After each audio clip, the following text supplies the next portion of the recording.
Oh, there we go. Let's see. Just give me 1 second. There you go, that's good. Okay. Real life. Great. It's about a couple minutes to 11 p.m. here in Tokyo. So let's just give it another minute. Not another minute, yeah, another couple minutes or so. And we will get underway with the live stream regarding the 1958 film directed by Alfred Hitchcock, which is called Vertigo. So just hold tight, and we'll start in about a couple minutes. All right, so excuse me while I take a sip of water. I hope that you are well, and for anyone who's here, I hope the sound is okay, and I hope everything else is okay as far as the image quality and everything like that. So, we'll be on our way. So just give me 1 second here. I hope that everyone is doing well during this time. I know that it's a little bit of a maybe somewhat stressful time for a number of us. And if you find yourself in such a stressful time, then my warmest regards. My warmest regards to everyone, of course, but in particular, I suppose, my warmest regards to anyone who finds themselves in a somewhat stressful situation in terms of what's happening in the world. But hopefully that you are well, or as well as can be expected. So there's that, of course. And this is a very, how should I put it? This is a time where I know that maybe our thoughts might be elsewhere for a number of various reasons, and so once again, my warmest, best regards to everyone. And really, I really mean this. I hope everyone is doing very, very well today. All right, so let's just give it another minute, and we will get going here. So, excuse me while I just have a drink of water. I might be drinking more water these days, but that's just, I don't want to get too dehydrated, Let's see. Okay. All right, so let us begin with just the preliminary stuff, and we will go from there. So, okay, and here we go. Greetings from Tokyo, my dear friends. This is Daisuke, and welcome to the latest live stream, film club live stream. This has become a very nice little sort of tradition here on this channel, and I have everyone who watches and you, my friends and viewers, to thank about this. And so to continue with this tradition, as it were, I would very much like to take this time tonight for me to just share with you, if I could, a few thoughts that I have, about this film, which is called Vertigo. The film is from 1958, and it is it's something else, isn't it? It is a true work of sort of breathtaking art, and it has a real power, and it has a kind of lingering effect that is quite deep for me. And so I'm very much looking forward to this conversation this evening with you about this film, Vertigo, directed by Alfred Hitchcock, starring of course, among many people, James Stewart and Kim Novak and others. It's a kind of tour de force in many respects. So just before we get started with the conversation in earnest, let me say that the conversation today is basically, it's just me, and I will be talking to you in the live chat.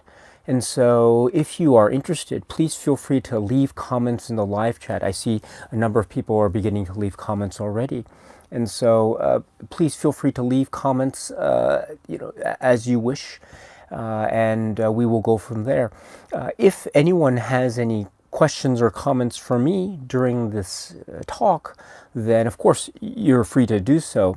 You can leave them in the live chat. However, I should just emphasize that I will be focusing my efforts and energy today on the film Vertigo, the Alfred Hitchcock film Vertigo from 1958. And so I won't necessarily be talking about any other films.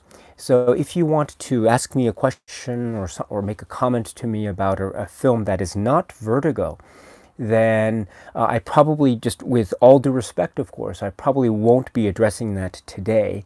If you want to talk to me about a separate film, you're welcome to do so with in any other video, or leave a comment behind and that sort of thing. And so you can do so. Just please understand that I will be focusing my energies today on the film Vertigo, and that also includes films that might have a kind of a relationship with Vertigo. I mean, there are many films that have been made subsequent to Vertigo that have a kind of relationship to this, and so I would refer to, for example, films like maybe La Jetée, and maybe also by extension 12 Monkeys, and other films like that. And so I won't necessarily, or even a film like High Anxiety or something, but I won't necessarily be focusing on any of those films. My discussion today, or the comments that I plan to make, is not meant to be any kind of overview of Vertigo and the entirety of the effect of Vertigo on the entire landscape of cinema.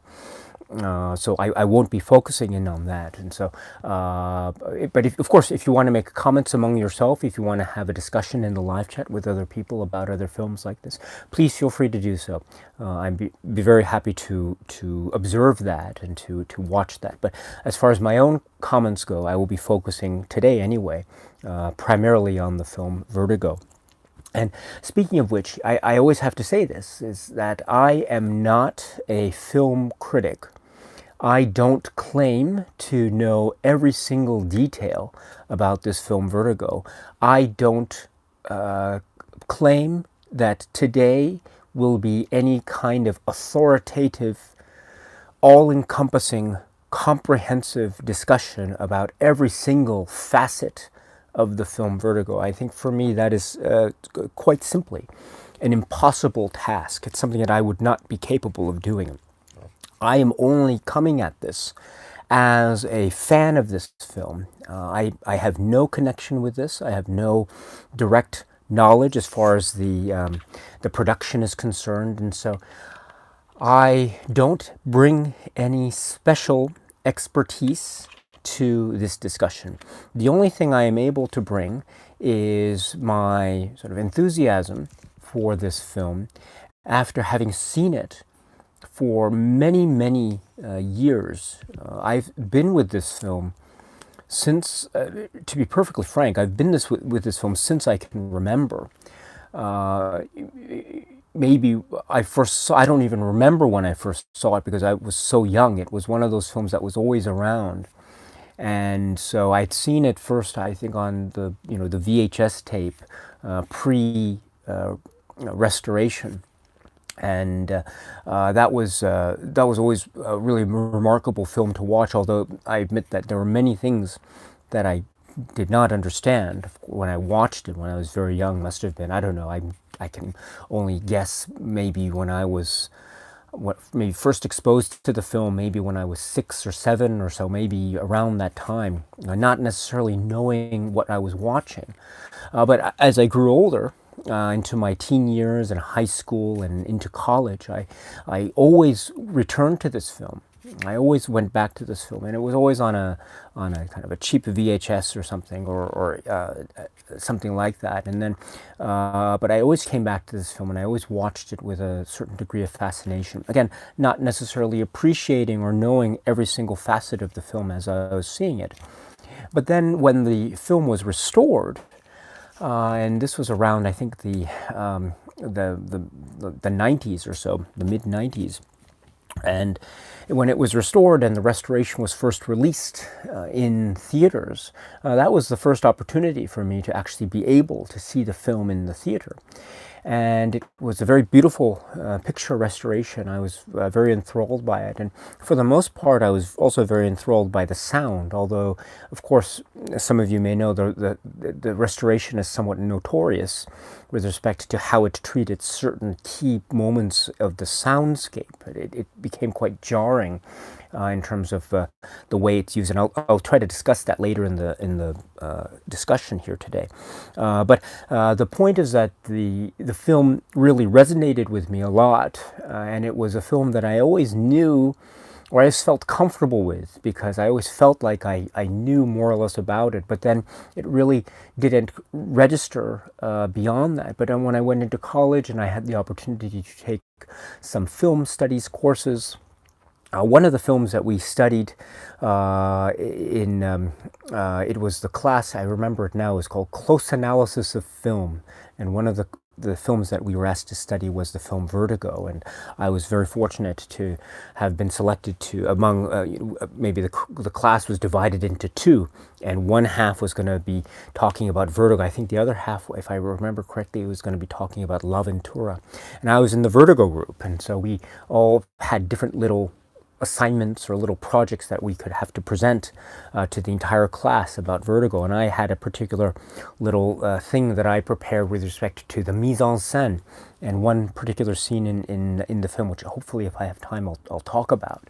And that was a very interesting exercise for me. But even so, even with that, I never had any real expertise as someone who studied this film in any academic fashion, because I've never felt like I've had the proper grasp over this film to claim that I know everything about it, because I don't. I simply don't know everything about this film, and I don't think I know a fraction of this film as well as many other great scholars that have written about this film and that have spoken about this film. So that is just my way of saying that I don't know every single facet and aspect of this film, which means that this live stream, at least my comments about this film anyway, won't be in any way a complete overview of the entirety of the critical appraisal and study of this film, because it's impossible for me to do so. But I can approach this as someone who, as I say, I've been watching this film for ages, and it's been something that I've seen so often. I've seen this film so many times, and I think even now I revisit this film so much. I want to say maybe about once a month I watch this film. I really am really taken by this film, and it's something that is bold and unique and very textual and multi-layered, and it's quite ambiguous. And there are many forms that the characterizations take that are quite nuanced and make certain characterizations quite shaded in terms of one's allegiances. I mean, I'll try to talk about this later, but the way in which, for instance, Scotty, the Scotty character, the James Stewart character is portrayed. I mean, there's a lot of complexity in his character to the extent that he's not necessarily portrayed throughout the film as a 100% hero, and that's something that I also try to touch upon. But so I am approaching this film as a kind of fan who has seen it a lot. I haven't seen it as much as many other people, of course, and I haven't read every single thing about it, but I do want to share my thoughts about it from that vantage point. And so with that in mind, my friends, I will be talking about this film in some detail in terms of the plot, in terms of how it progresses and how it ends. And so if you have not seen the film Vertigo, directed by Hitchcock, released in 1958, then I strongly urge you to not watch this live stream, at least for now. This will always be up here on this channel, and so you can always come back to this live stream at any time. It'll be uploaded as a video, and so you can come back at any time and watch it after you've seen the film.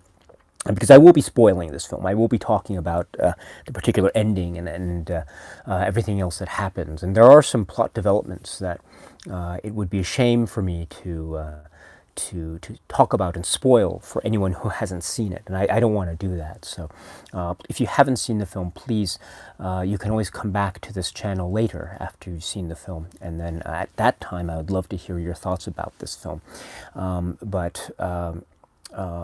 So there's that. One last thing, and then we will get started, which is I very much appreciate the fact that this film is considered, especially now, it's considered in many critical circles to be not just one of the greatest films ever made, but also it's considered by a lot of people to be the greatest film ever made. And I completely understand that. I know the kind of reputation that this film has. And now I also appreciate that maybe there are some views of this film that are not so positive. There are some views that are maybe very negative about the film. And I completely get that as well. I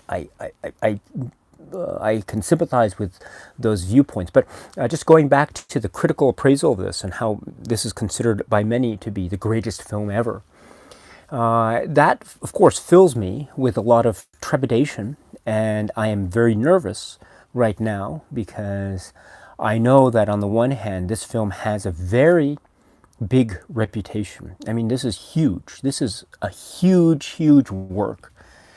And for someone like me to come in and think that I could even begin to talk about it, I mean, there's a certain degree perhaps of arrogance on my part to think that I could even begin to just hope to scratch the surface on this one little aspect of this huge, sprawling work.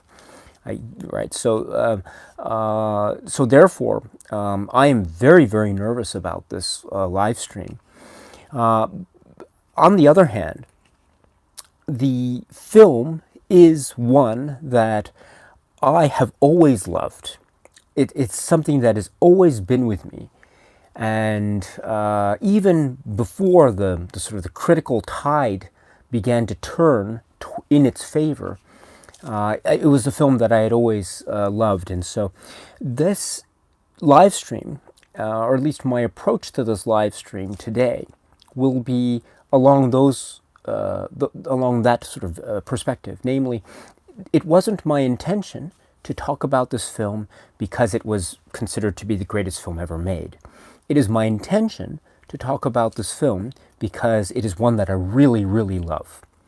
And I hope that my comments will make sense. I will try to articulate as best as I can, but please understand that maybe my sort of verbal capabilities are not as good as they should be, and so my way of expressing things will likely not be enough for many of the things that I will try to say with this film, but I will certainly do my best. And so once again, I'm approaching this not as a kind of means or an attempt to discuss the greatest film ever made, but I am approaching this as a means of trying to discuss a film that I really, really enjoy watching.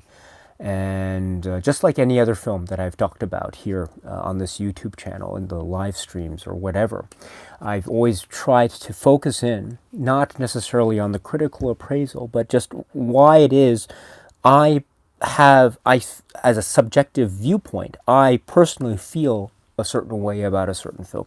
And Vertigo is certainly one of those films. So that is my general mindset now. And with that, I would like very much to begin the conversation in earnest. But before I do, and I'm all ready. I have my green handkerchief, and I've picked the color green, because green is very important.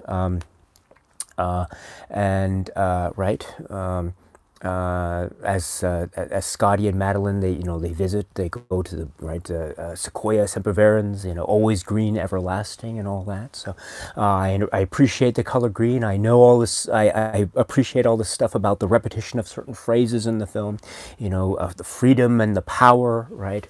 And I know all these things about the way in which characters have different names and how that might affect how people look at them and their identity structures, right? Scotty, John, Jono, right? We have Marjorie or Midge Wood, right? We have, of course, Madeline and Judy and all that stuff. And so, and everything that entails. And I've read up as much as I can about, this whole thing about Vertigo and the bird imagery, the little pin that Madeline wears, and the meaning of the word Elster, right? Gavin Elster, Madeline Elster, and all that, and even Midge.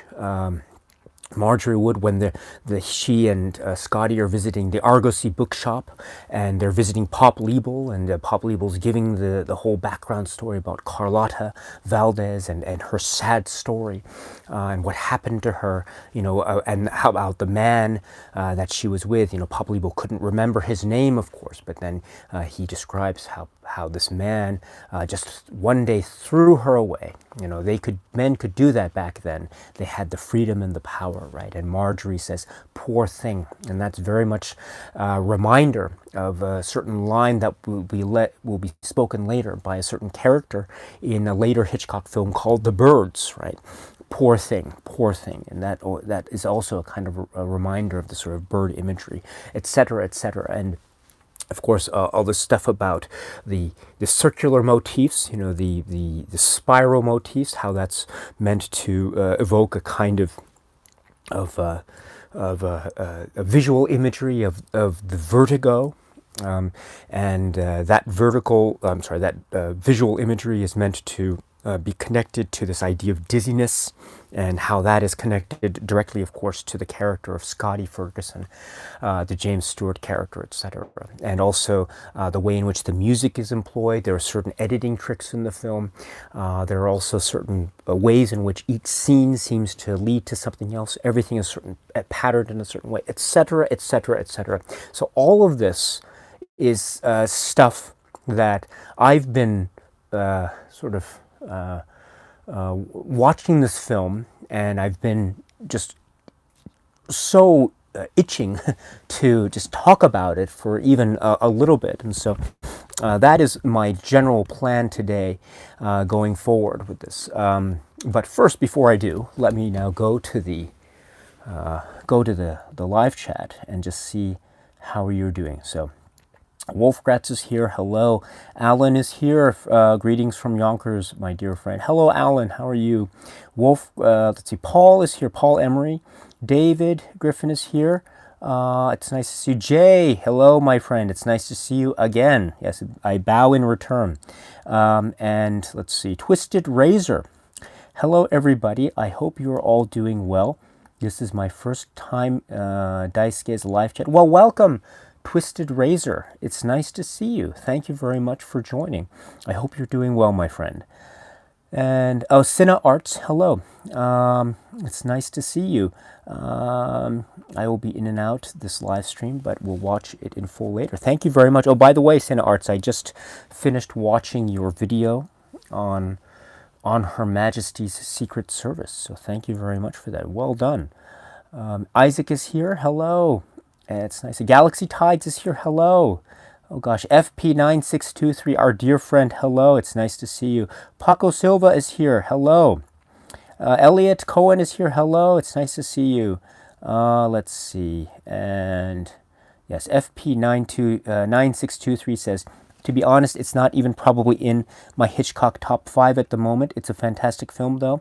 Watched it yesterday again and really enjoyed it. That's great, and I completely understand. This is something that I don't, I don't expect everyone to love in the same way, of course, and there's no reason that everyone has to feel the same way about a certain film.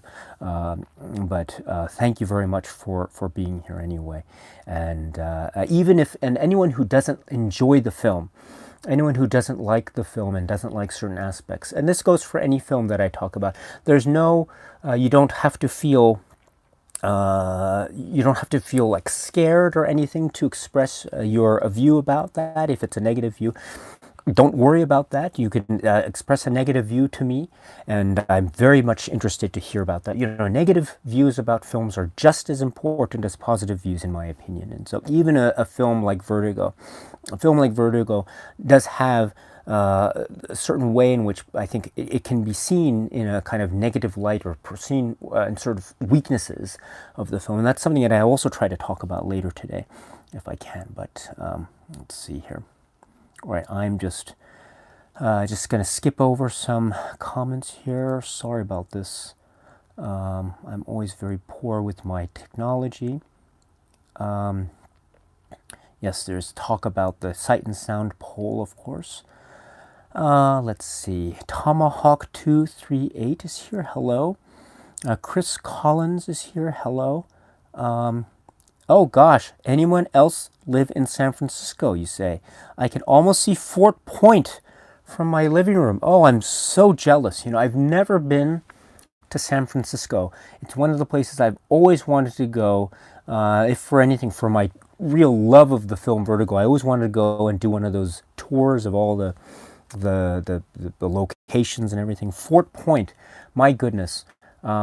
You say you can almost see Fort Point. So just make sure, unlike Madeline and Scotty, right? Just don't fall into the bay, right? Unless, of course, you're a wonderful swimmer, right? As Scotty would say to Judy. But okay. Let's see. And Alan, speaking of the dream sequence, and that's something I will talk about as well.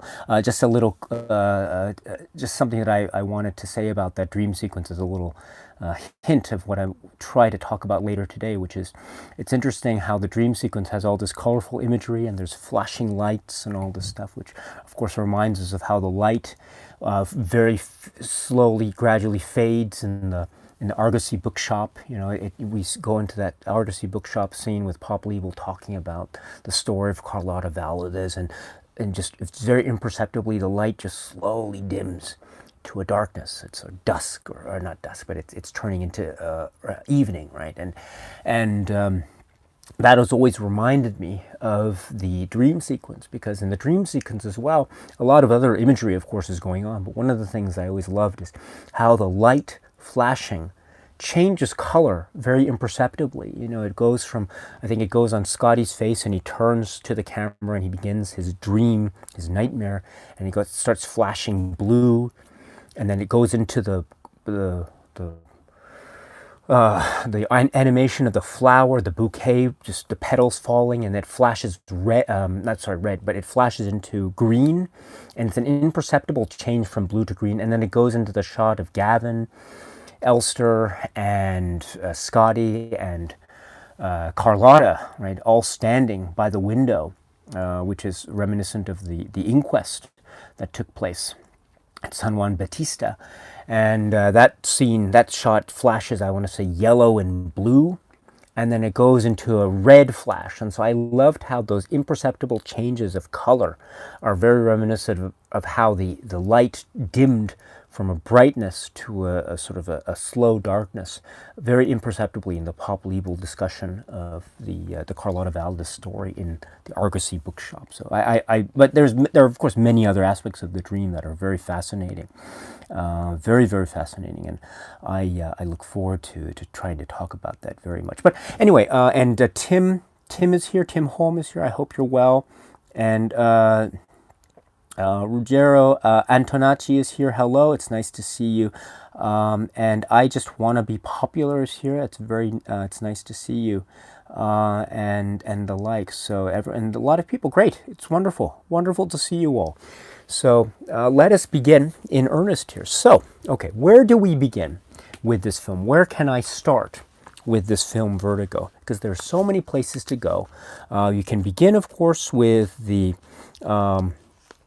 we could maybe, I was thinking maybe we could start with the Boileau Narcejac work upon which it's apparently based, but I don't know. I don't want to spend my comments here talking about the differences between the novel and the book, because I've read the novel and there are a number of differences between the book and the film. And so if you're interested in reading,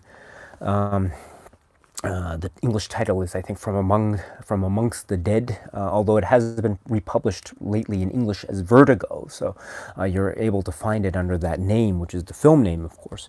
But if we focus in on the film itself, just as a means of introduction to the film, I mean, what is this film about, right?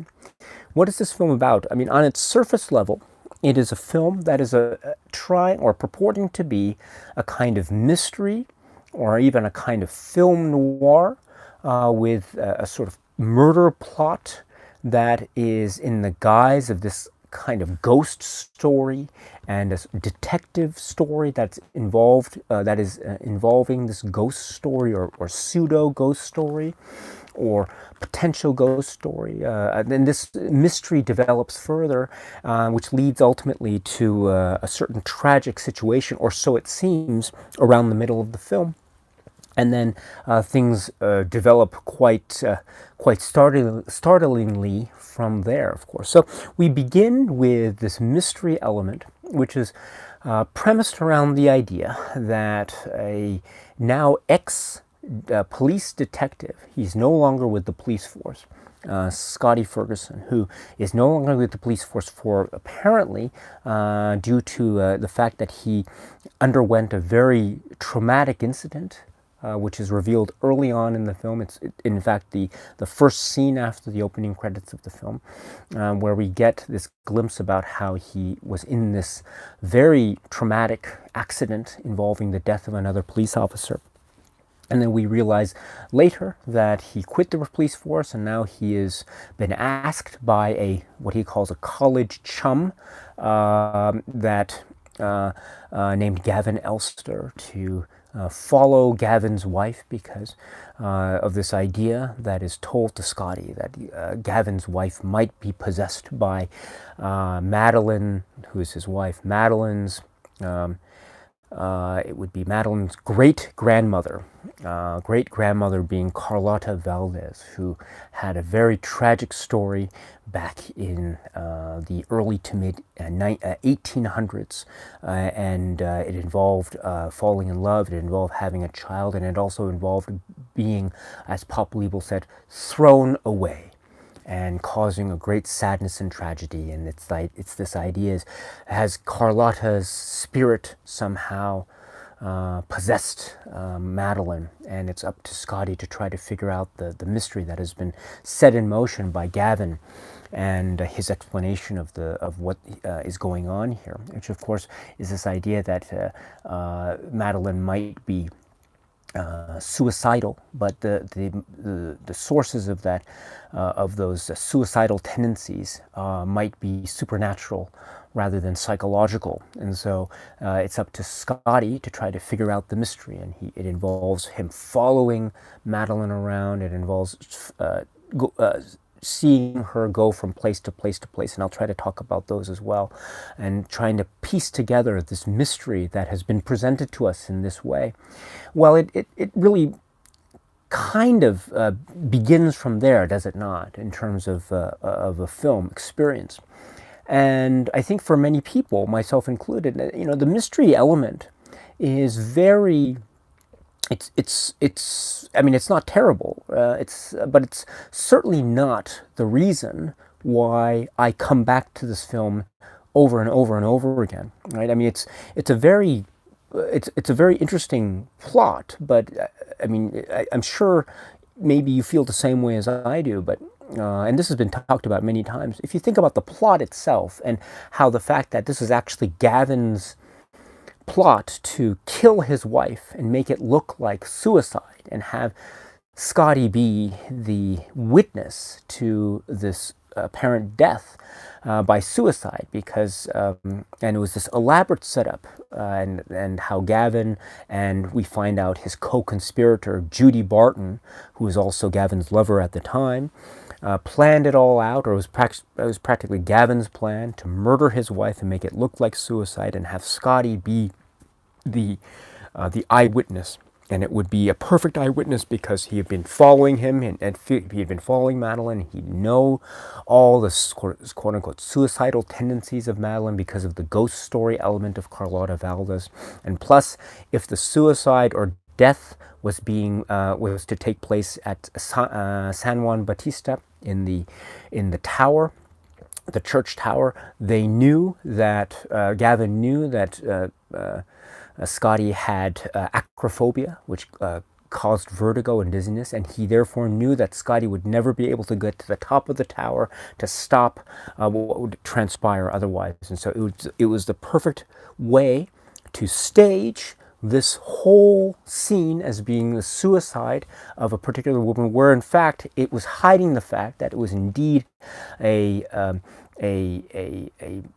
killing with a motive, and it was all done in order to try to hide one's tracks and to get away with murder. Well, if we think about it in those terms, I mean, the plot that has a lot of ludicrous elements to it, of course, because I mean, it all hinges on a lot of movie coincidences, and if we think about how the plot unravels to the very scene in which Madeline, in the middle of the film, is seen falling to her death from the top of the church tower there, we can see that there are a lot of elements that are very much reliant on a certain way that the James Stewart character would act. And I don't think that Gavin or Judy or any other careful planning could have predicted it any other way. In other words, I mean, it's very coincidental that after Madeline is seen falling from her death, or falling from the top to her death, Scotty does not immediately go to the body and check the body, right? He just leaves the scene and goes straight home. He never sees the body again. I mean, that's very peculiar. If he had seen the body, he would have probably recognized immediately that this wasn't the same Madeline that he knew Madeline, or he thought Madeline was, right? Because all the way up to then, he had been interacting with Madeline, who had actually been Judy in disguise. And so if he had gone to the top of the roof of the church there, and he'd just seen the body and checked the pulse, maybe she was still alive, I don't know, then he would have saying, oh gosh, this is not the Madeline that I knew. And that would have totally just destroyed the entire plot of Gavin and Judy. But oh no, and also it's quite a coincidence, right, that at the point that he is about to go to the top but doesn't quite make it, he turns and he sees and he hears the scream and he sees the body fall. It's just a perfect coincidence that he turns and he sees the body fall, and he's at the exact right place at the exact right time, of course. So all this stuff, we think about it as a kind of sort of logical exercise. It makes no sense, or it makes very little sense when we think about it in terms of these hard facts. This is movie logic, of course, and there's a little bit of leeway that can be given to movie logic and movie logic plots. But even so, it's quite a ludicrous plot in many respects, and I don't think that the plot of the film is I think when I was growing up, it was for many years one of the weaknesses of the film, I thought, and but I think that it's really not the point of the film, or how should I put it? From my point of view, the plot is not the reason why I want to come back to this film. It is the way in which everything hinges, and it's the key of unlocking the door. And once the door is open, then we are left to explore it and wonder and marvel at what the film has to offer. But it's quite indeed a kind of confusing, odd plot. But it also has a certain movie logic, and it also, in that sense, has a certain kind of dream logic to it. Meaning that if you're there in the film, it kind of makes sense. It only begins to not make sense after you've left the film or the film's ended, and you're just walking home and you're thinking, oh gosh, that doesn't quite make sense, or this doesn't quite make sense. But it makes sense during the now of the film, and so that also leads one to wonder whether some or most of the events of the film, at least pertaining to the plot itself, maybe these are not meant to be taken as being straight on scenes that are taking place in a reality. After all, this film has been interpreted by a number of people, at least part or most of the film anyway, to be from the viewpoint of Scotty, or from the viewpoint of another person similarly situated in Scotty's position, and that is maybe experiencing a kind of maybe fever dream, or some kind of illusion, or some kind of fantasy of that sort. And if that's the case in terms of interpreting the film as being, for instance, an imaginary hallucination or a dream of Scotty, maybe during or sometime immediately after his episode of vertigo at the very start of the film that related to ultimately the death of the particular police officer, etc. If that's the case, right, then maybe it's possible to interpret the entire film from that point onwards as a kind of dream or hallucination or fantasy or some kind of fiction of that sort. If that's the case, then I think, yes, even if we look at the almost ludicrous nature of the plot, it still makes sense in a kind of dream logic or movie logic. And if that's the case, then I think, on the one hand, I always thought that the plot of the film was its weakest point, but the more I think about it, the more I realize that if the film, like Vertigo, is subject to many different interpretations, and if one of those interpretations is indeed the fact that the entire film, or most of it anyway, is Scotty's imagination, then the fact that it has a very convoluted plot structure can be excused because it's his dream, and so that's, I think, one way to reconcile that kind of positioning. But I think we can see from this way I'm trying to start the discussion here, is that even with a discussion that purports to be just a straight-on discussion of the very surface level element of this film, that itself leads to certain rabbit holes that I think itself lead to even further rabbit holes. So this rabbit hole in particular is the film subject to many forms of interpretation? I think the answer is yes. And if it is subject to certain forms of interpretation, what are those interpretations, and how do we reach those conclusions as far as those interpretations? Okay, so the one interpretation I would suggest to you is that the entire film is a kind of hallucination or dream. So then the question, therefore, if we were to stick with this for a moment, is why? Why would that be the case? Well, let's think about where this could be coming from. Okay, this is, if we can assume, for instance, that the whole sequence at the beginning of the film, after the opening credits, involving the chase across the rooftops at night, some unknown man being chased, followed by a police officer, followed by Scotty with a hat, and we are assuming that this is him in police detective mode, maybe trying to apprehend some criminal or something like that.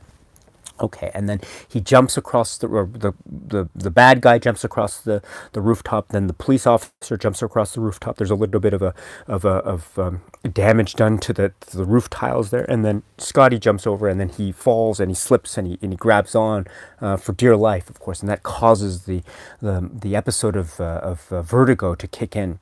Right, and he's hanging there, and he sees the police officer fall to his death, and that's it. We never see any resolution to that particular scene, of course. I mean, it's a very famous, it's called a sort of elliptical moment. It goes from there, it fades to black, and it then suddenly fades back in to Midge's apartment and Scotty playing with his cane and all this, this sort of joyful repartee between the two of them. And so we never get any resolution as to what happened to Scotty in between him. How did he get off the roof and all this stuff? And this is an example of how the film tends to do this with its narrative structure. It tends to skip over what otherwise seem to be very important pieces of information, namely like how did he get off the roof. There are some other instances where this is prevalent as well in the narrative. These are called ellipses or elliptical moments.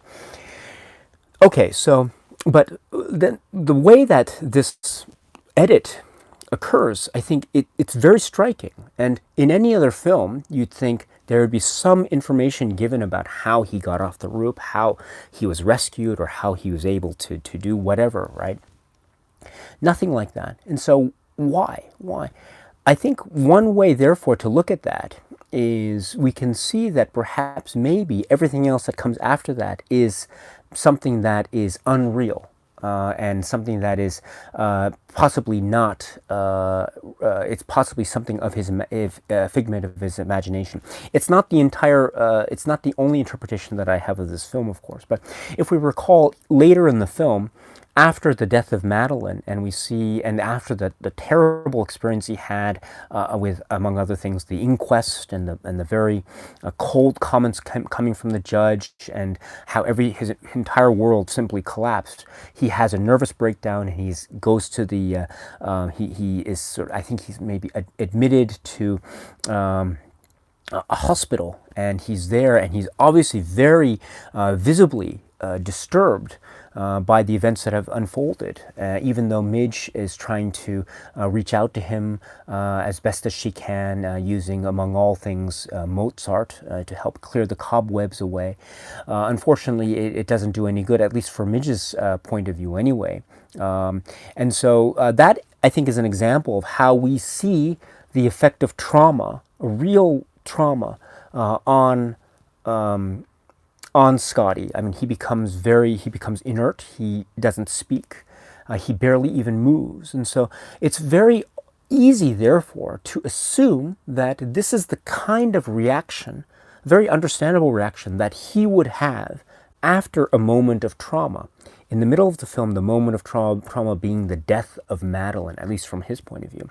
In the very beginning of the film, we have a similar moment of trauma. So it's very easy to assume that he might have had the same reaction after the death of the policeman as he did later in the film after the death of Madeline. And if he had the same reaction, then who's to say that maybe he's still sitting in his hospital, inert, motionless, not saying a word, and he's just imagining what is going on?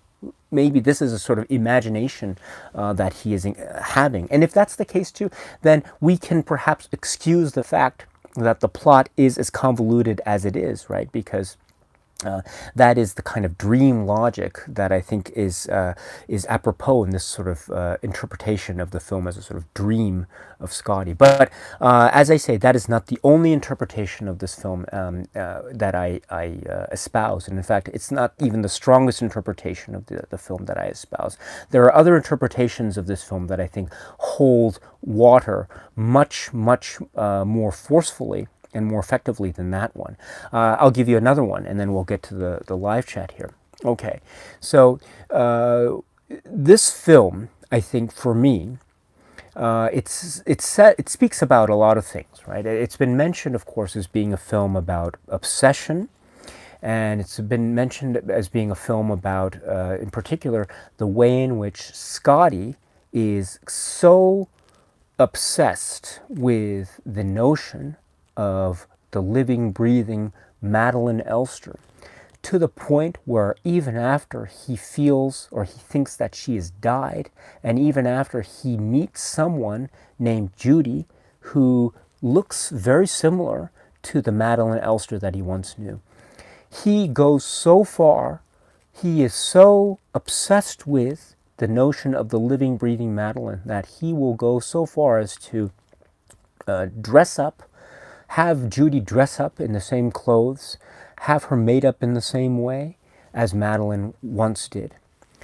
And the implication being that he won't be attracted to her, to Judy, unless she is in the same guise, in the same makeup, in the same hairstyle as the once living Madeline Elster. And so there is a sense of obsession, and it's almost been described as being obsession to the point of necrophiliac tendencies, because of course at this point of time Madeline is dead, at least from his point of view. Madeline is dead, and so it's this idea of bringing someone back from the dead in order essentially to fulfill a kind of sexual desire on the part of Scotty. Now, I'm not how should I put it? I'm not an expert in psychology, and I'm not an expert in these sort of clinical states, as it were. And so I don't know too much about necrophilia, or I'm not that much of an expert in necrophilia. But my understanding from a very general point of view is that necrophilia has to do with some kind of sexual or some kind of attraction related directly to the fact that something is inanimate or without life.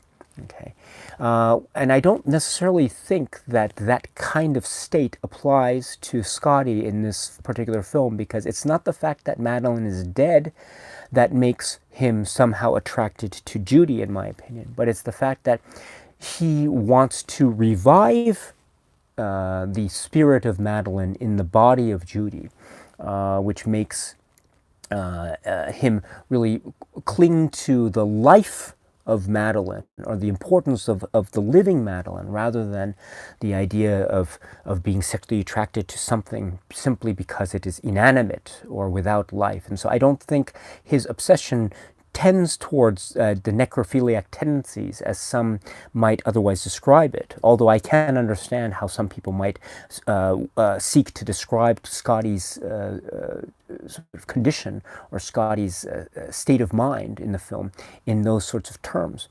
But be that as it may, there is still a lot of room to describe this film in terms of obsession, right? This idea of obsession, being obsessed to the point of losing one's sense of self, or maybe losing one's perspective. I mean, we can understand from the scenes with Scotty and Judy that his level of obsession with this notion of bringing Madeline back to life is so strong, it's almost to the point of being quite unbearably scary and quite frightening. I mean, there's one moment in particular that I think is so telling. It's before they go in, they're walking in the streets of San Francisco, and before they go into the clothing shop, Ransohoff's across the street, they stop in front of a flower vendor, and it's the audio is barely you can barely hear what they're talking about because of the street noises and stuff. So it's just a regular, very brief shot, and you see the two of them, it's Judy and Scotty, standing in front of the vendor that's selling flowers, and Scotty asks Judy, which one do you like? And Judy points, I like that one. And you can tell her finger goes sort of in this direction, or this direction. And then Scotty, for some explicable reason, picks the flower that's kind of in this part of the flower cart, And so that always, that was such a weird detail, and I never understood what that meant, except that we can understand it, or I can interpret that to mean that that's an example of how Scotty is so controlling that even if Judy picks a flower that she likes, which is over here, he will still choose a different flower which is slightly underneath it over here, and then pick it and put it on her and pay for it, and she will still look at him lovingly and say, and thank you very much. And you look at her reaction, Judy's reaction in that scene, you can tell that she's very lovingly looking at Scotty in a way that she really loves him, even with this little detail, if my reading of it is correct, that even with a little thing like picking a flower, he's still very controlling. And so it's a little detail, but it's an example of how we can see Scotty really trying to take total control and dominance to the point where he almost demands that she changes her hair, because after all, it can't matter to you, right? So it's this idea of obsession that carries through, especially in the second half or the final third of the film. But I think, for my money, it's a similar kind of perspective or interpretation I have of the film like this. But I would rather prefer to consider the film not necessarily in the terms of obsession, even though I do see that this idea of obsession in the film quite obviously, of course, obviously. But another maybe sort of alternative way that I would prefer to look at the film, at least now in my particular point in time in my life here, is it's similar to obsession, but it's more like the way in which the film reflects human psychology, and in particular, the way in which it reflects the way that repetitions and patterns and habits are very important to human psychology, even to the point that the habits themselves can be dangerous to one's life and body. Still, these habits become very difficult to escape, and they become very difficult to break.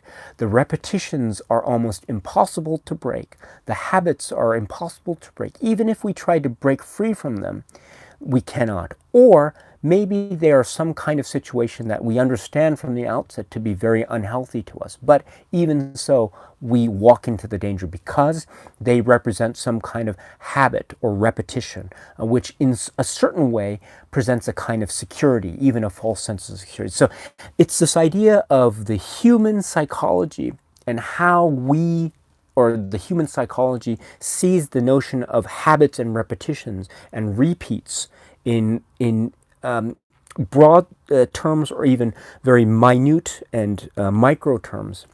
So what do I mean? In the broad sense of things, this film is about kind of action and reaction. Something happens and then something happens again. An action is represented and something is then repeated in a different way, of certain variation, but it's still repeated. So that seems to represent to me a kind of something that happens and then happens again and even happens a third time. There is a repetition of action in the narrative.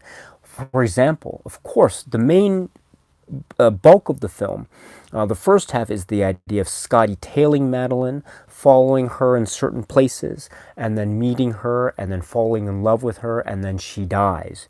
And then the second half, or the second final third of the film, is essentially him meeting Judy, falling in love with Judy, and then recreating Madeline, and then finding out what the secret is, and then the final fall, which leads to the second death of the film.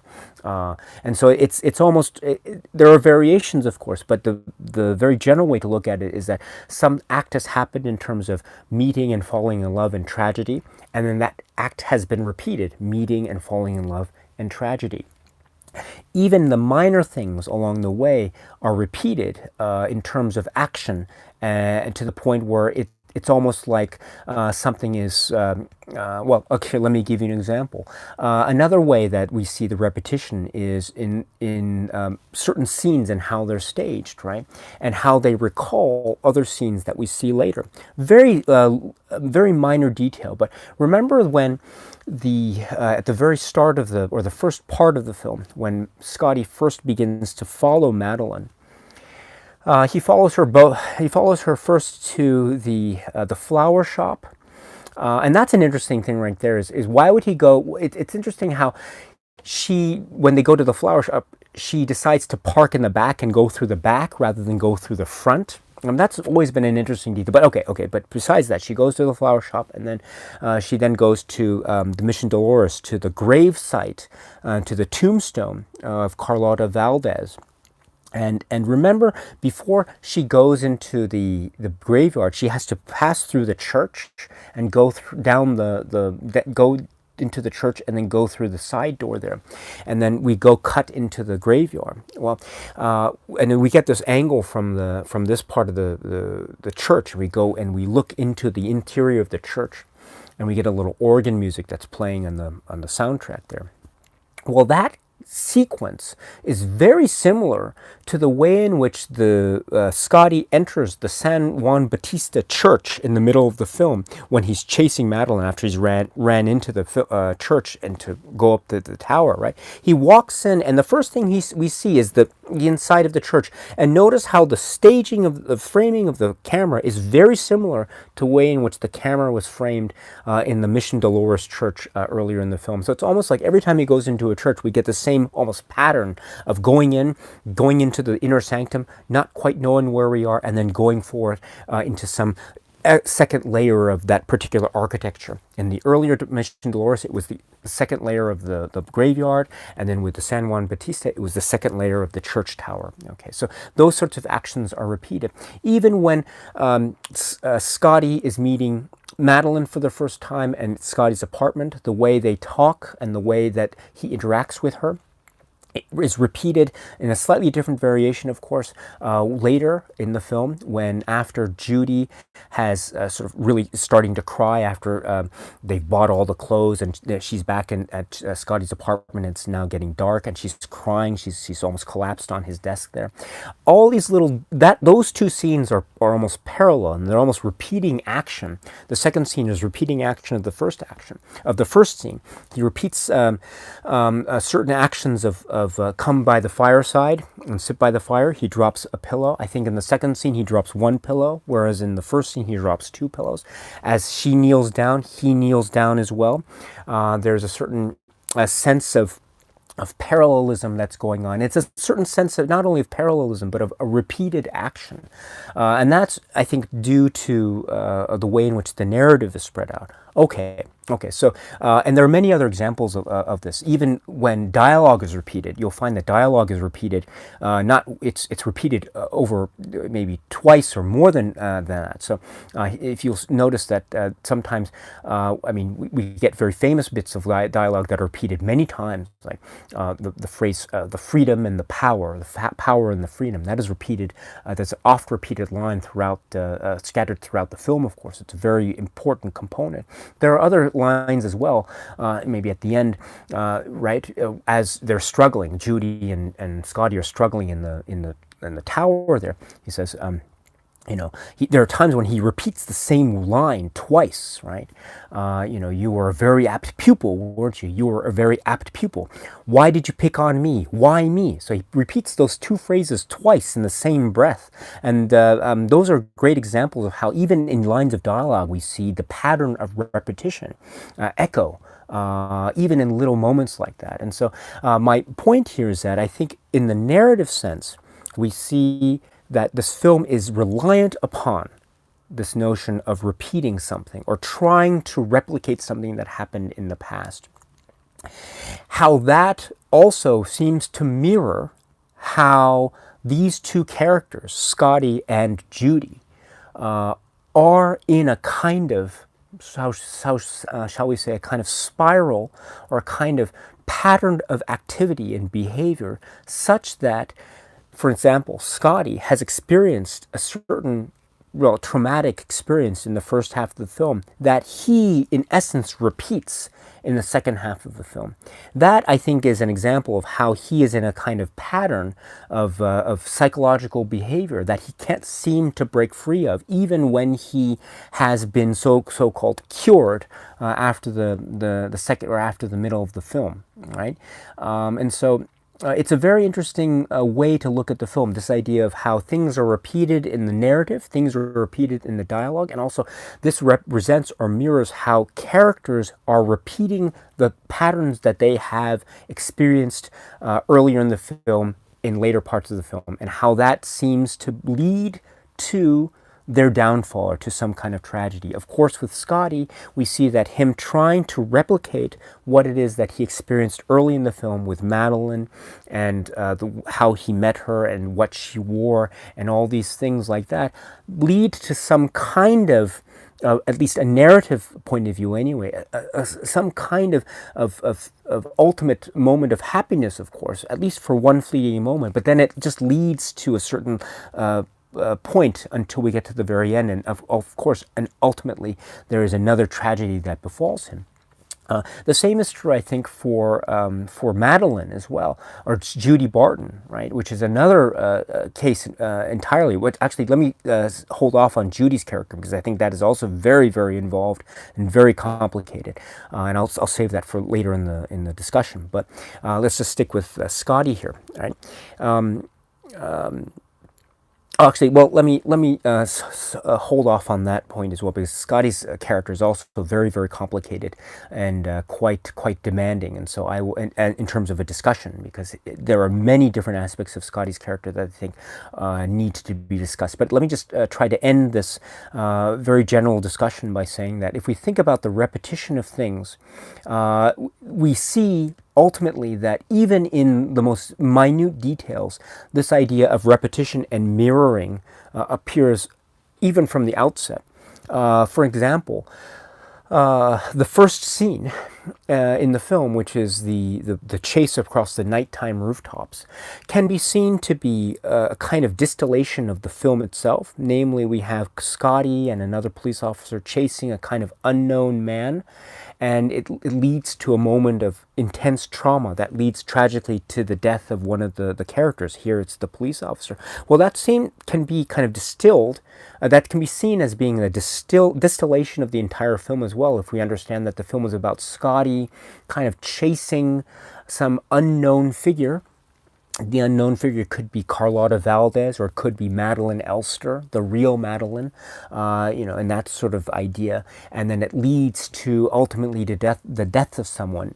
In the film itself, it's the death of Judy at the very end. And so that whole idea of how the film develops and ends can be seen within those first couple minutes of the film itself. So it's almost like the first couple minutes is then repeated by the remainder of the film. So it's almost like a super repetition of that notion as well. And even in the scene that follows in Midge's apartment, that can also be seen as being a kind of distillation of the entirety of the film that's to come, right? Because we get a lot of information about Scotty and Scotty's background and almost psychological history. There are a lot of things that are left unspoken, of course, and I'll try to get to that later in the discussion. For instance, things about what exactly happened between him and Midge, who actually called off the engagement for 3 whole weeks, and all that stuff, all right? But the thing I want to focus on here is, remember the bit towards the end of the scene, the very famous bit with him going up the stepladder one at a time, and he says, the way to beat the vertigo is to sort of gradually get used to it. And he just says, I'm going to just slowly get used to it, then go up to the next step and slowly get used to it, and I'll just look up and I'll look down, I'll look up, I'll look down, and just slowly get used to it and get accustomed to it. And that's the whole thing with this, right? It's just this entire film becomes like the stepladder. He gets the first step, and it seems to be okay. And the first step can be kind of be seen as being the whole scenes with him tailing Madeline. And then the second step, when he really gets into his relationship with Madeline, becomes very intense indeed. They fall in love. And then the final step, where it becomes a moment of tragedy, because an ultimate trauma, because at the final step, of course, he can't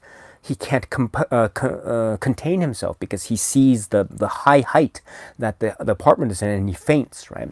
Well, it's the same thing at the final step of the film. At least the first half, we see him struggle with the death of Madeline. And then this stepladder approach repeats itself in the second half of the film most beautifully between him and Judy, the Judy storyline. So it's almost like this stepladder approach is repeated not once, but twice. And I love that as well. Even the opening credits. I mean, this is an interesting one as well. The opening credits is by Saul Bass, right? It was designed by Saul Bass, and it's this very famous sort of circle motif. I mean, you can see it as part of the cover art for the limited edition Blu-ray set here. But it's this kind of motif, and very different designs and sets and colors of the swirl motif.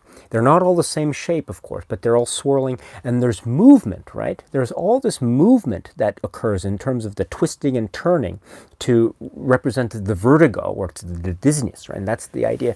But there is one moment in the credits, and I'm sure you've noticed this, which is the credits where it has the editor, George Tomasini, and others.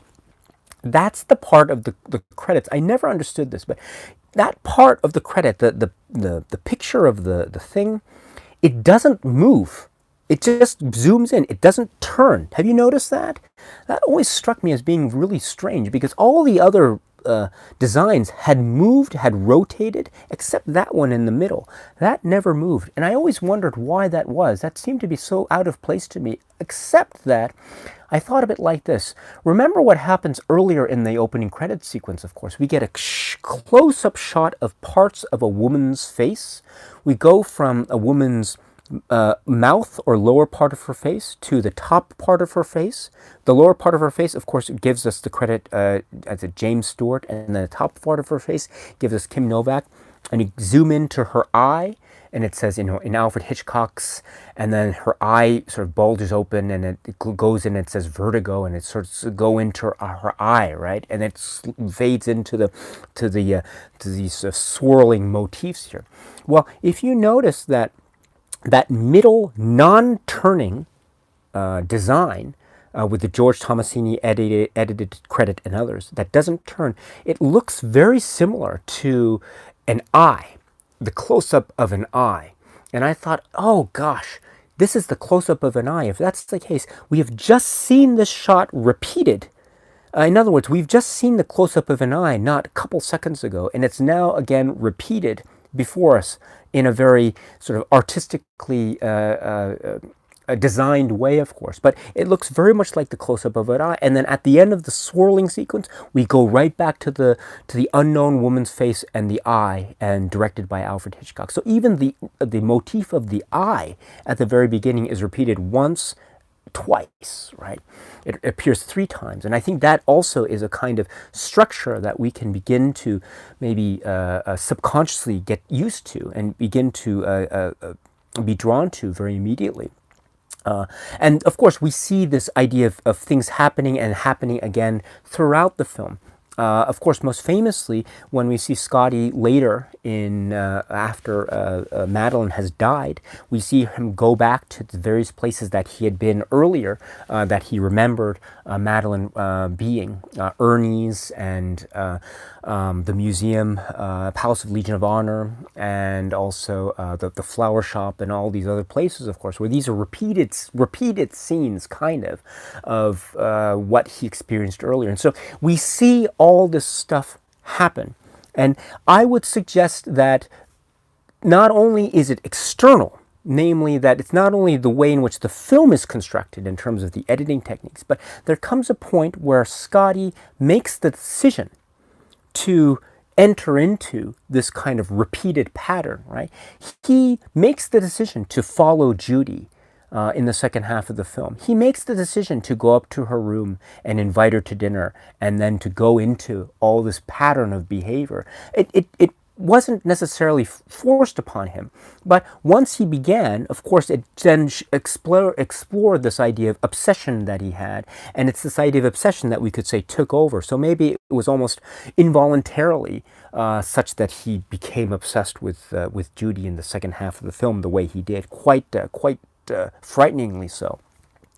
My point is that it seems like there comes a point where the character of Scotty, through external stimuli, of course, goes through so much in the film, but there's also a point where he also makes the decision to enter into a similar pattern of behavior that we saw him enter into in the beginning or the first part of the film. And if that's the case, then I find that to be a very fascinating way to look at Vertigo, at least through the lens of the character of Scotty, namely that it's like a psychological profile of habits and behavior, and how it's very difficult to break free from those sorts of habits and behavior, even though they might seem to be not the best things for one's health and one's state of being and state of mind. And so I think that that's one way to sort of alternatively look at, or maybe augment or add to or supplement this idea of the film as being about obsession. It's about obsession, but it's also about the idea of human psychology and how patterns are repeated and habits are repeated to the point where even though we know it's not good for us, those habits are very difficult to break. And they were very difficult to break for Scotty in the very end, of course. even though he tried. And to a certain extent, it could be said that he did succeed at the very end, although the pattern did repeat itself in terms of the result, namely the death of the woman. And that's how the film ends, at least if we don't count the foreign censorship cut. But that is also something that I will talk about if I have time later on in this live stream. But okay, that's enough for me for now. Let me see what you have to say about this. So, okay, so, all right. Okay, so, all right. There is, Jose Moderno is here. Thank you. It's nice to see you. Great.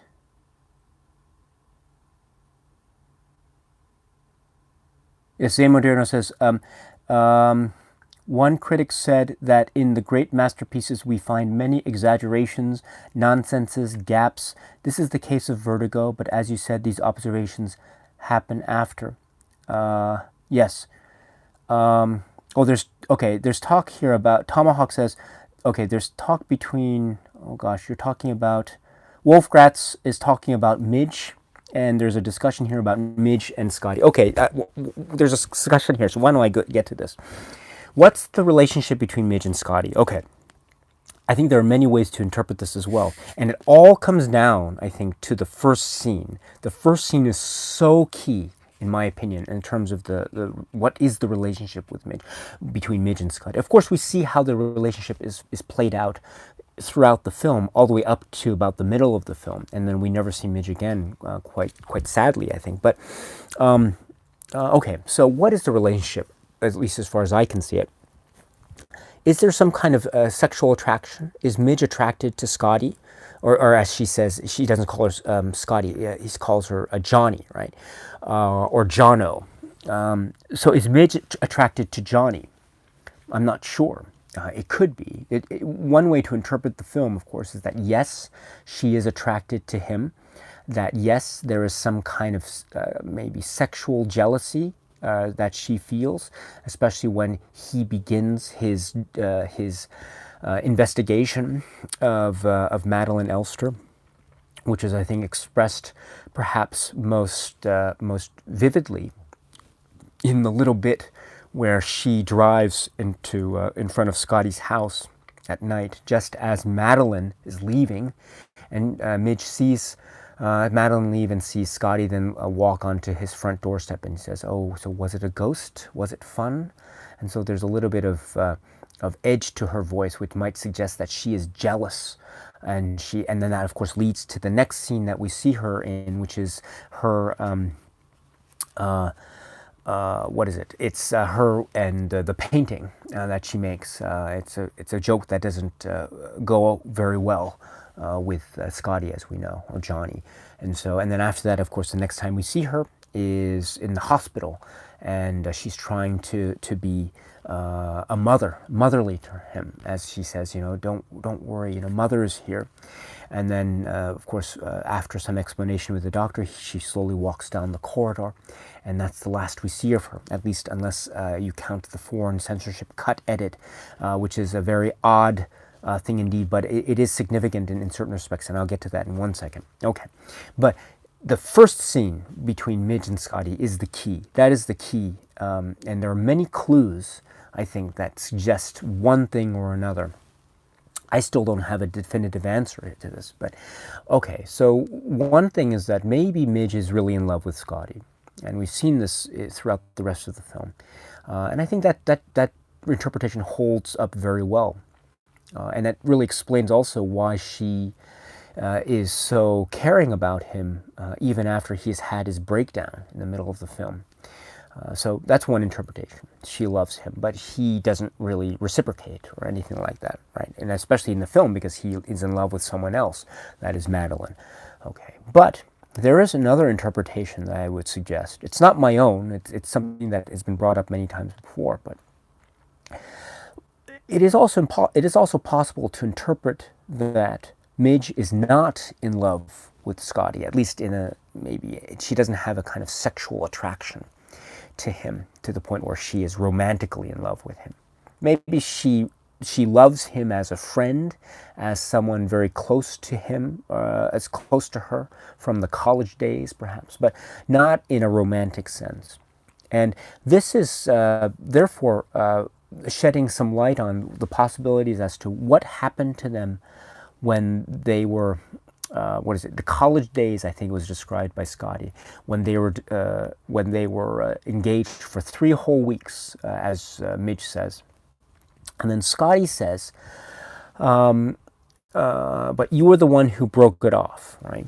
And this is very curious because if you remember, we get a sudden shot of a close-up from kind of high above of Midge, Marjorie Wood, Midge, and then we see her kind of do that with her brow there, kind of. It's a very small look on her face, but it's one that is very suggestive of some possibilities, right? And then, of course, the conversation then goes off to Gavin Elster and all this stuff, and then it's never picked up ever again. But we can pick up a little things, or we can try to do something with that, which is maybe she is thinking, what are you talking about, Scotty? Like, maybe, therefore, that look on her face could be suggestive of the fact that what Scotty is saying at that particular moment in time, namely, but you were the one who broke it off, that could be a lie, or that could be a mistake on the part of Scotty. The look on her face could suggest that she was jealous, or that she didn't want to break it off, or whatever, and that she still is romantically in love with Scotty, but okay. But the look on her face could also suggest that maybe she is in disagreement with his assessment of what happened. If that's the case, his assessment of what happened, namely she broke off the engagement, is wrong, possibly. And if that's wrong, then who broke off the engagement? Well, if it wasn't, right, it's right. It could have been that. Well, actually, let me take a step back.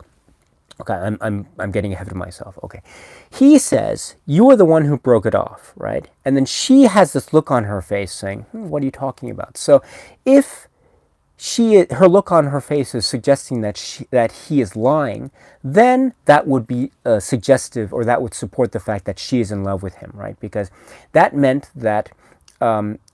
Right, she's thinking in her head, no, I didn't break it off. You were the one who broke it off, right? Because I wouldn't break it off because I am still in love with you. Okay, so there's that possibility in terms of that, the interpretation of that scene. Okay, the other way to interpret that scene, that look on her face, is that when he says, you were the one who broke it off, remember, and she has that look on her face, it's almost like she's like totally thinking, what are you talking about, right?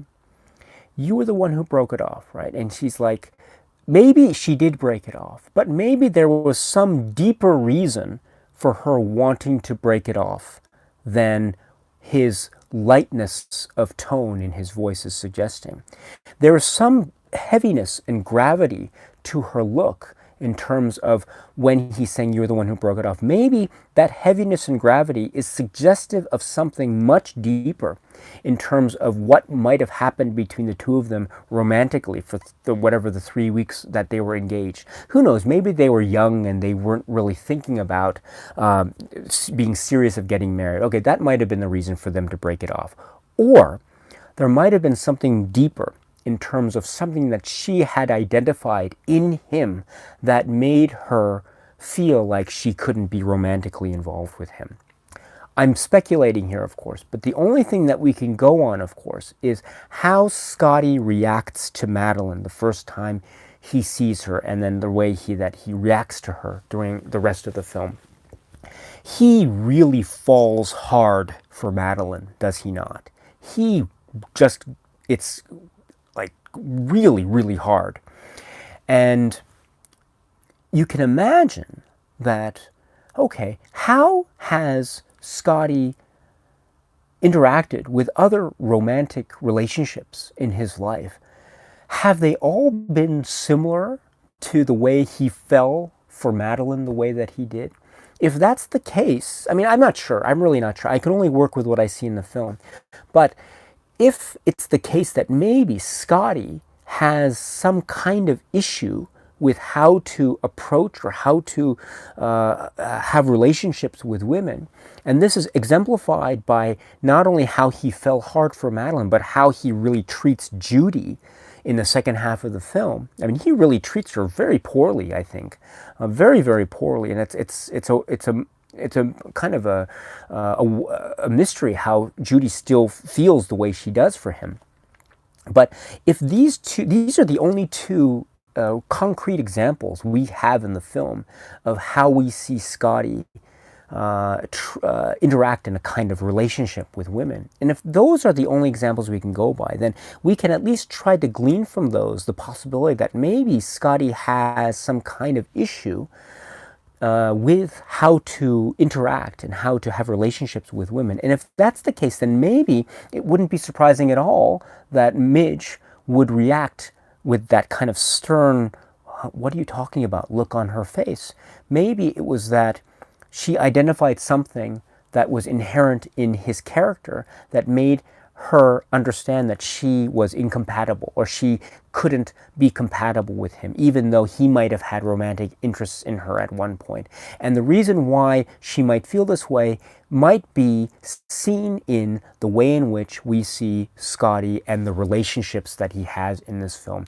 I mean, the relationships that he has are really, really intense, oftentimes quite scary, to the point of domineering. And so maybe there might have been something there that Midge identified early on that that makes sense in terms of how we see Scotty and his character develop throughout the film. So I think even that little look is suggestive of it, at least the possibility that maybe she knew something about him as a person than we knew at that time in the film. Of course, we will know later in the film how he is with women. But in terms of this particular moment, I think it's potentially, anyway, very, very telling. And I think it also goes towards how Midge and Scotty have this relationship. Of course, even without romantic feelings, they can still be very, very close, of course.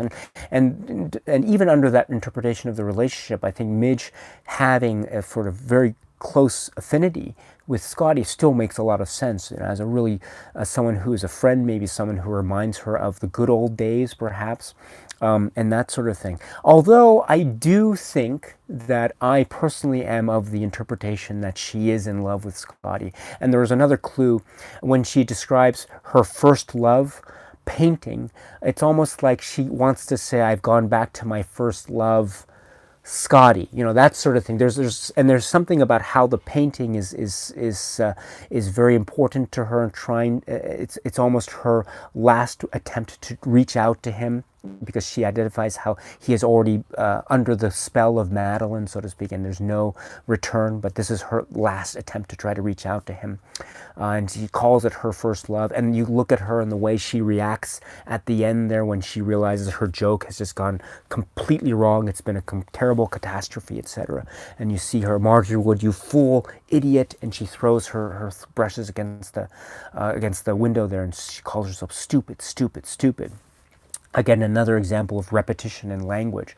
I think I fall towards the interpretation that she is in love with him, although I do see the possibility of the interpretation that she wasn't in love with him, that she might have recognized something inherent in his character that would lead to the reasoning why he ends up with the sort of relationships with women, the two women in the film that we see play out in the film Vertigo. So there's a lot there. That's my point. So.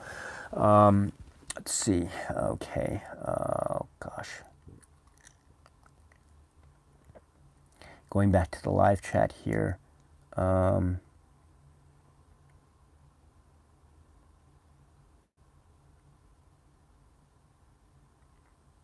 Zemoderno says, "We are not in contact with the work. What is this mystery? Do we enter a state of torpor and curiosity that erases our notion of what is credible?" That's talking about the idea of the sort of seemingly ludicrous nature of the mystery, but it does lend itself to a kind of dream logic, I think.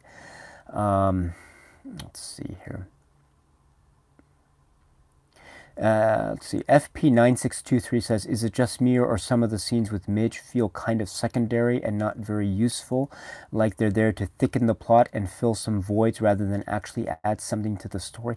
I mean, that's a good point. I mean, they do feel secondary, especially compared to the real powerful scenes involving Madeline and her presence, immensely so. But they do add a sense of how should I put it? There's a sense of quote unquote realism. If we think of the film as a sort of dream logic, and Madeline and Gavin and the story of Carlotta and the dead possessing the living and all this stuff, if we think of that as being heightened fiction, Midge and her storyline represent the reality, right? It's Midge who questions this whole story. You know, you can't believe this. You don't really believe this, do you? I mean, she is the voice of reason that Scotty doesn't listen to. And even with the painting that she makes as a kind of joke, this is her way of saying, this is not real. This is a joke. You can't really believe this whole thing about Carlotta Valdez possessing Madeline, do you? But to no avail, right? It doesn't work out. Even at the very end, when we see her last in the film, she is trying to care for him, right, as a sort of motherly way. There's another point too that I want to bring up too, which also is an example, I think, of how the Midge storyline is actually very, very significant. At the very beginning of the film, their first scene together, when Scotty says, "Don't be so motherly," there's a shot that we go to Midge, and she has this reaction on her face, which is very, very odd. It's almost like she reacts in a very striking way to being called motherly. Now, I don't know what that means, but it's very significant because later in the film, when he is in the hospital, she says, right, and I've said this before, she says, "Don't worry, right, Mother's here." I'm paraphrasing, but it's the repetition of this idea of her being a kind of motherly figure or something like that, or she reacts to being called motherly. Now, I don't know if that is any other further indication of what their relationship might have been like or might be like, but there is a sense of her trying to care for him in a way that's motherly, in a way that's maybe familial, and that also adds to her significance, or the significance of her storyline and what she represents. And it's very remarkable too, right, that she is in the middle of the film, and if she represents reality, that it's very significant, therefore, that her last scene in the film is before, I mean, she fades out into non-existence, and she is never to be seen again. And then we get into the storyline of Scotty coming back, going to the streets of San Francisco, meeting Judy, falling in love with Judy, obsessing over Judy, and doing the whole thing with the clothes and the makeup and everything like that. So that becomes the final dream sequence, if you will. He is lost in this spell of obsession to the point where we don't even see any remnants of reality, namely Midge or anything. She is nowhere to be seen in this final part of the film. And so I think that can be seen as a sort of symbol of how there is no hope for Scotty in terms of returning to a sort of reality that Midge had represented earlier. Now that is very interesting too if we think about the foreign censorship ending, which is included as one of the supplements here for this particular Blu-ray. It was also included, I think, in the old, I want to say it was included with the old DVD, which I have. Was it included with the VHS tape? I don't remember. I also had the VHS tape too back in the day. But that ending was that was sort of the ending for the foreign censors or something. It was supposed to give like finality to the whole Gavin Elster storyline about how Midge was listening to the radio about if Gavin Elster was on the run, but the police were onto him, and then she turns off the radio just as the radio is talking about something about a cow going up some stairs or so, I don't know, and then she turns off the radio to have Scotty walk in. and it's just silence, and she is there and he is there, and it's sort of a mirroring of the first scene of them together. And so it's almost like Scotty has returned to reality, or it's a nice way to mirror the fact that she emerges at the end of the first sequence of the film after the death of Madeline and his breakdown. She emerges at the end of that sequence, and with this foreign censorship ending, she emerges at the end of the second sequence. So in a way, the foreign censorship ending has a kind of nice little balancing, mirroring effect, parallelism, which is almost quite symmetrically quite clean. And so in that respect, I like the foreign censorship ending that's included as a supplement here. It's not part of the final film that we know it to be, but it's an interesting little piece of trivia. And so it's interesting to see that tagged on. But ultimately, the film is much better without the ending. It's just nice that it was made as a kind of afterthought, if you will, to satisfy certain censors. So it wasn't really meant as being part of the actual artistic drive of the film. It's just nice to think of the possibility that it could have provided, at the very least anyway, a kind of closure to the second part of the film, much like the Midge scene in the hospital added a sense of closure to the first part of the film. But anyway, there's that. So, okay, sorry about that. Just going off here on this film.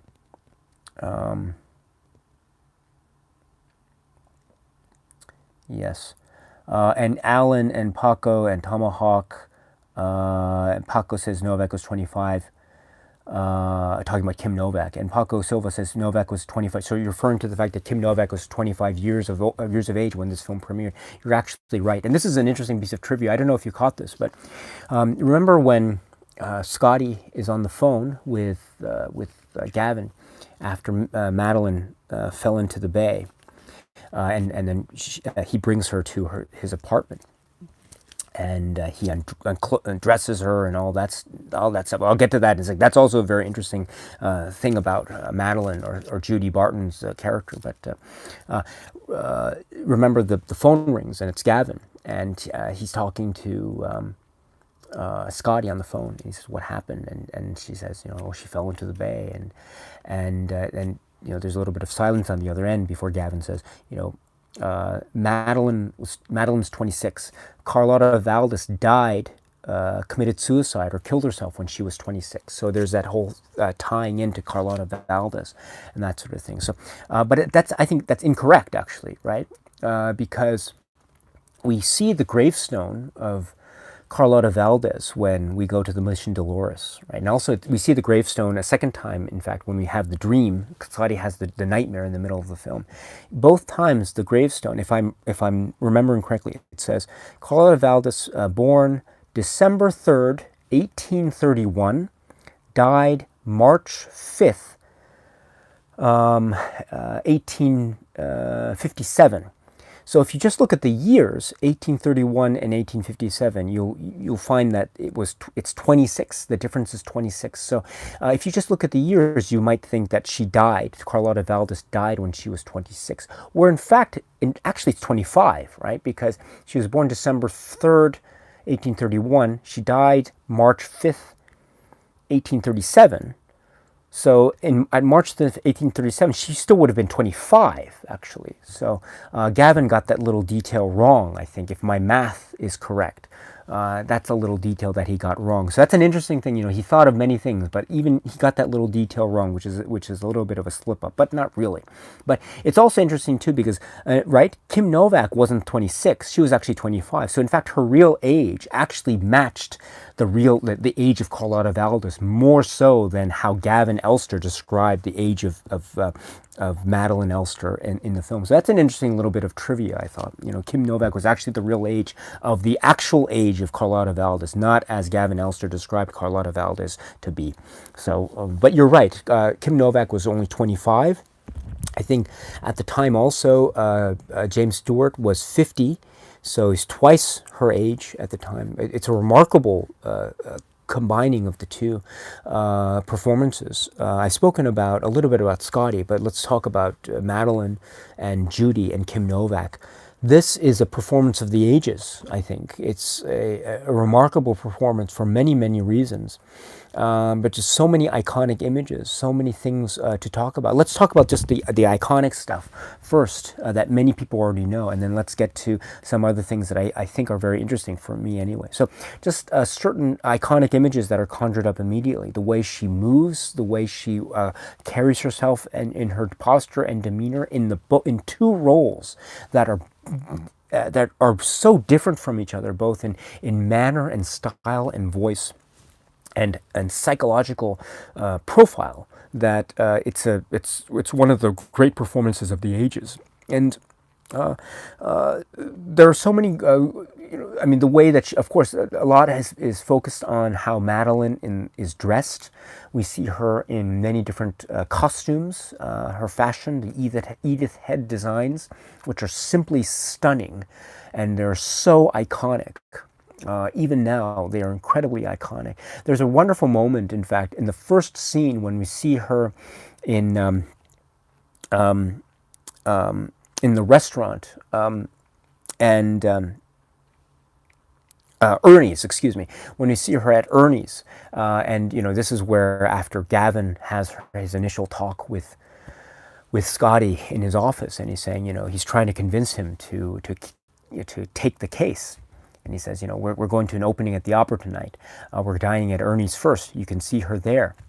And then, of course, we then get the very famous shot of Scotty looking from the distance at the bar, looking on into the main part of the restaurant. We see one of the most amazing openings, one of the most amazing entrances of any character ever.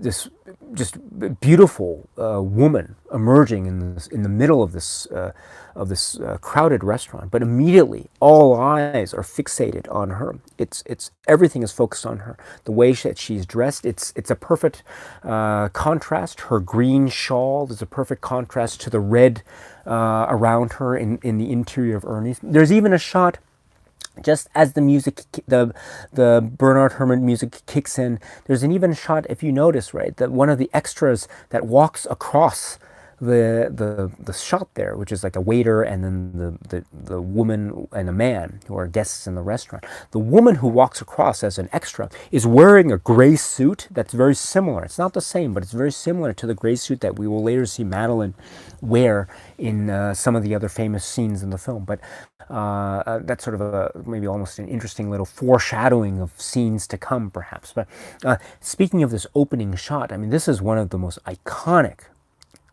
openings, right? Because we see her emerge towards Scotty, and we see her profile, and then as Scotty's looking. And I love this moment so much because if you notice, as she turns her head, we cut to Scotty turning his head back, and it cuts back to Madeline turning her head, and it cuts to Scotty turning his. So it's Madeline turn, cut to Scotty's head turn, cut to Madeline turn, cut to Scotty's head turn. It's almost like their movements are linked visually in a way that we understand the characters will be linked later on in the film.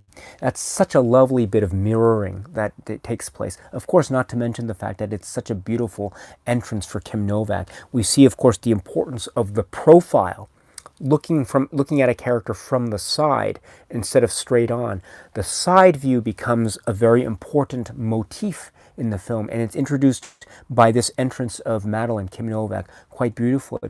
I would suggest that as a very general proposition, the idea of the profile, looking at a character from the side rather than the from head on, from directly on, is a suggestion of the fact that there is a distance between us, the spectator, and that which is being spectated upon, or that which is being seen. That being someone that we don't know. It's an unknown thing. Every time we see Madeline until their meeting, it's usually in profile. Even when they decide, to wander together, even though, only one is a wanderer, two are always going someplace. But of course, that's not always true. And then they decide to wander together. And even as Madeline is driving, Scotty turns and we see her profile as she's driving. So there's always a sense of distance when we see the profile It's this idea of maybe the face of of the person in profile is someone that we don't know yet. There is a distance between us and that character, or there is a distance between that character and the other character in the scene, usually Scotty. So whenever we see Scotty looking at someone in profile, there's a sense of distance. We also see this in terms of when Scotty later sees Judy, and the profile of Judy against the curtains in the Empire Hotel, and the green light that shines through the window. That's in profile. There is a sense that in that moment of the film of a distance between him and Judy that is going to be bridged later when Judy finally makes the plunge and turns into Madeline, hairstyle and all. But the profile in that moment is suggestive of a distance between the two characters. Here at the very outset of the film, at the entrance of Madeline, we see the profile. That is also a distancing effect. We also see the profile when Midge does the little joke with the painting.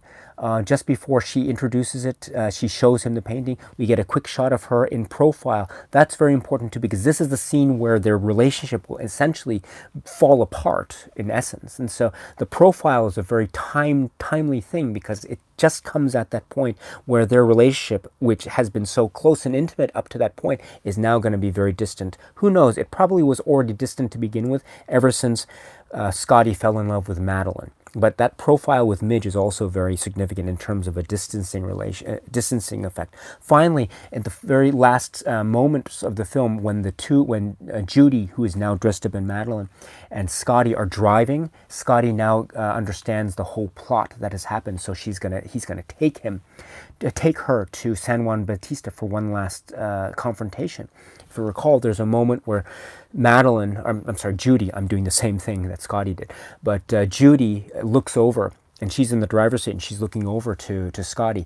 There's a profile of Scotty too. It's a great moment too, because it's at that moment of the film where, in fact, the two of them, there's going to be some great distance between the two of them, even though their moments up to that point have been incredibly intimate and ultimately, very ultimately so romantic. But then there's a sudden distancing, and that's due to the fact that Scotty now knows what the truth is behind what really happened right at San Juan Bautista. So that is another great profile of Scotty that time. So the shots from the side in the profile, they're suggestive of distance or some kind of mystery or not knowing. Well, we get that here in the opening sequence, or not the opening sequence, but the opening, the entrance of Kim Novak as Madeline Elster. What an enthralling entrance it is. Incidentally, the architecture of Ernie's as Gavin and Madeline walk away is so weird.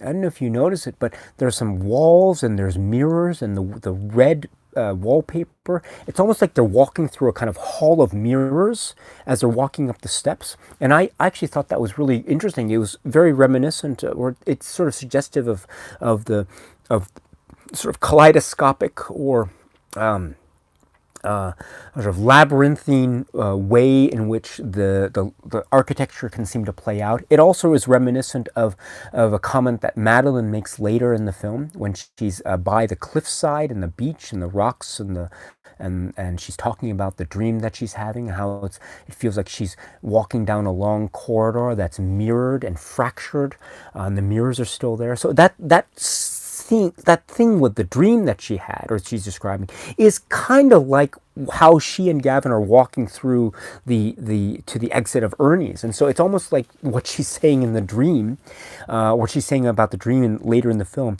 is mirroring what actually happens to her, how she walks down this little corridor in Ernie's. So it's almost like whenever she's describing a dream, it's actually true.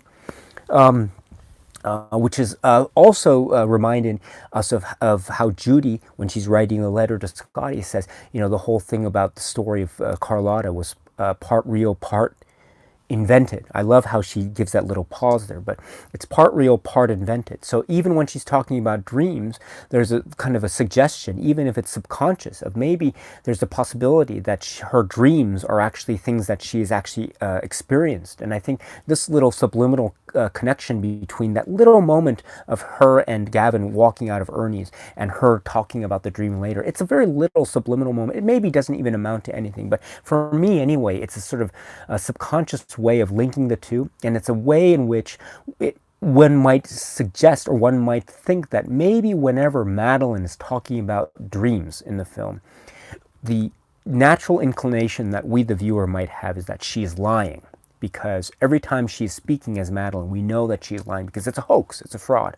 But there are some moments, this being an example of some kind of intuitive sense that perhaps, maybe, what she's speaking about when she's talking about dreams is not wholly false, but in fact there is a kernel of truth, or even the possibility of there being more than kernels of truth. In fact, the entire dreams being real themselves. But I'll get to that later. But I'm sorry, but this just talking about this opening, or this entrance of Kim Novak, leads me down so many paths. I can't stop.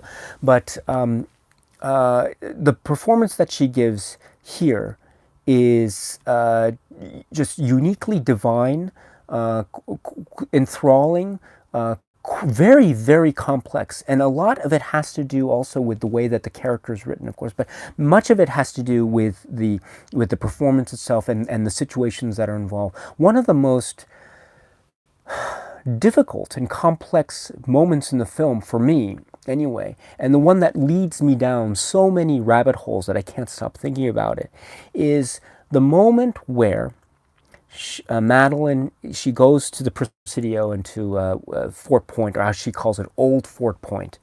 What were you doing there at Old Fort Point? I love her sort of the quaint, old-fashioned way that she, as Madeline, talks. It's really great. But she goes to Old Fort Point, and then of course we know that she is seen throwing petals into the water, and then she jumps into the bay, and then Scotty goes in to rescue her, of course, and then later we go to Scotty's apartment, and it's the famous scene where they meet for the first time, or they talk to each other for the first time. Okay, this is a very, very much talked about scene for a number of reasons. One, because we know that Scotty undressed her. He took off her clothes, because we see her clothes hanging in the kitchen. And so we understand that therefore Scotty saw her naked, nude, which is a very, very shocking thing to do. That's another indication, by the way, of the possibility of maybe Midge not necessarily loving Scotty or being romantically interested in Scotty because of the way Scotty has certain issues that play themselves out in the film, at least vis-a-vis women and his relationship with women. Well, if he goes to this extent, granted, it probably was, and it could be said to have good intentions, right? Being in wet clothes is very bad and very poor for one's health, and so you want to get dressed and get out of those as quickly as possible. Still, it's a very quite an odd and very almost potentially shocking moment of this. It's very quite invasive potentially, and so it's a very disturbing moment, I think, very potentially so anyway. But then we go to the shot of Madeline, and the door is open to the bedroom, and you see Madeline sleeping in the bed and speaking to herself. There's another great setup too. If you look at her posture in the bed, you'll note that she has her face like this. So even in sleeping, her face is in profile, and it's really great. It's only after the phone rings and she wakes up we get a full expression of her face, and that's where she and Jimmy Stewart lock eyes for the first time, right? In terms of the film and the presence. So it's great that the profile breaks into a full look from the front, as it were. But even in sleeping, we see her kind of in profile. Okay, but what about the scene and the characterization of Judy, who is Madeline here? What do you make of this, right?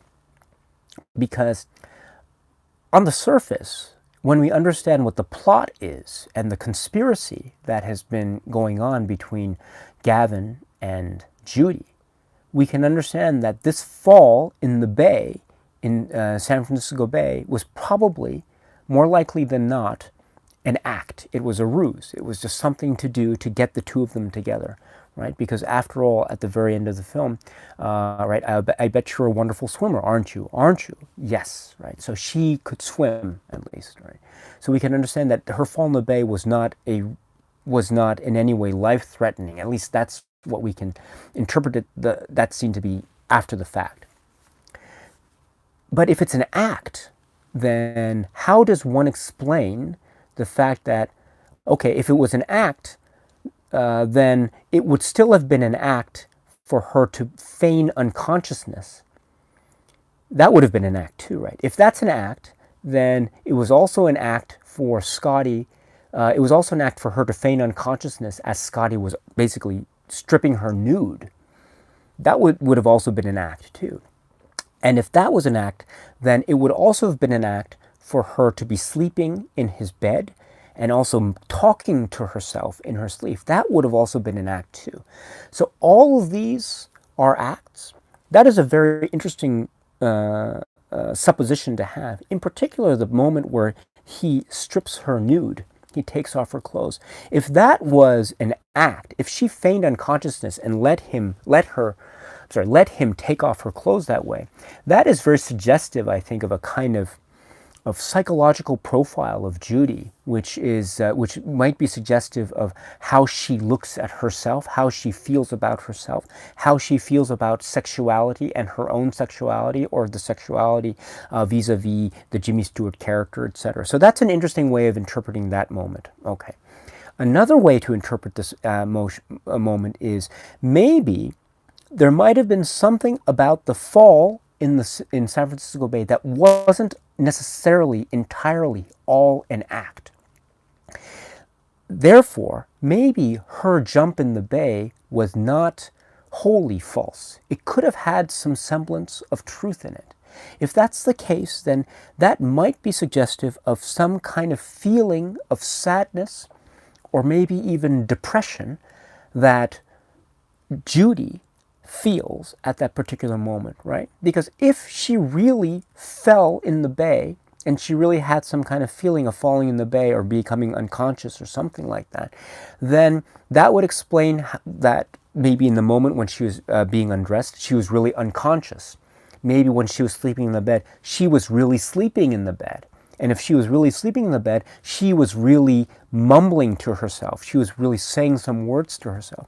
I can never tell exactly what she's saying when she's sleeping, but it's very suggestive of the fact that maybe she is very preoccupied with something in her mind and in her heart. Maybe there's some sense of guilt. I don't know what the guilt is from. Maybe it could be a sense of guilt from being involved in this conspiracy with Gavin. I'm not sure. But it could also be something much more deep-rooted. We don't know much about Judy's family, except we know that she's from Salina, Kansas. We know that she's been in San Francisco or California for 3 years. She says, I've been here for 3 years, honest, and she gives a nice smile as Judy, of course. And then she says, she talks about her parents, her mother and then her father. And then her mother remarried, but Judy didn't like the guy, so she got out of there. And that's it. We also know that she's had relationships with men before, and in fact, she's been, in her words, picked up before. Whether that's Gavin or whether that's someone else, we don't know exactly. We don't know what that means. We also know that in that little scene between Scotty and Madeline in Scotty's apartment, when Madeline asks John, "What do you do, John?" And then Scotty says, wander about, and then talks about, and then he says, are you, and do you live alone, right? And then Scotty says, I live alone, and Madeline suddenly goes into a different tone. She says, one shouldn't live alone. It's wrong. And Scotty says, some people prefer it, right? And she says, I'm sorry, I got that wrong. Madeline says, one shouldn't live alone. And then Scotty says some people prefer it, and then she says no, it's wrong. And that's a very sudden shift in tone when Madeline is talking about living alone in loneliness, and it's almost like it's really Judy talking in that particular moment, even for a brief moment, of course, but it feels like Judy talking. And so if that's the case, then all this stuff is suggestive of perhaps there is something much more deep-rooted in the psychology of Judy Barton than one is led to believe one is led to think at the very outset. And even the fall in San Francisco Bay, I would suggest, is potentially subject to the interpretation, at least, that maybe Judy fell because of a certain sense of despondency that she had. And of course, it wasn't maybe completely that, but it's certainly possible that she felt that way, and that her falling was almost in itself a call, a sign of despair. And her falling unconscious was really her falling unconscious. It wasn't an act, even though she was really a good swimmer. And if that's the case, then that is very reflective of her psychological state of being. And it adds so much dimension to what she must have been thinking throughout this entire plan, this plot that they were hatching against Scotty all this time. I would also recall the moment in the livery stable at San Juan Bautista when she's sitting in the stable there and she's looking out through the entranceway, and she gives that great delivery of we were forbidden to play here and as kids. And then she has that line, Sister Teresa would scold us. And she hesitates. And we look back on this, and it's very easy to look at this moment as a kind of act. Again, she's acting as Madeline, as it's all a setup. It's all this huge ruse in order to fool Scotty. And that is part of the act. But this also comes immediately before the moment where she's really struggling to go to the church. And we realize later that perhaps at this moment she has a change of heart and she wants to stop. As she says at the very end, I ran up to stop it, Scotty. I ran up to stop them. And so maybe, when did she have this change of heart anyway? Was it at that moment when she's in the stable and she goes out, maybe a little bit earlier? I would suggest it was a little bit earlier. If that's the case, then the speech that she gives where she hesitates and she says, Sister Teresa would scold us, or something like that. There's that could be seen to have a kind of a moment of truth to it, right? And if that's the case, my friends, then it's a very interesting thing to consider.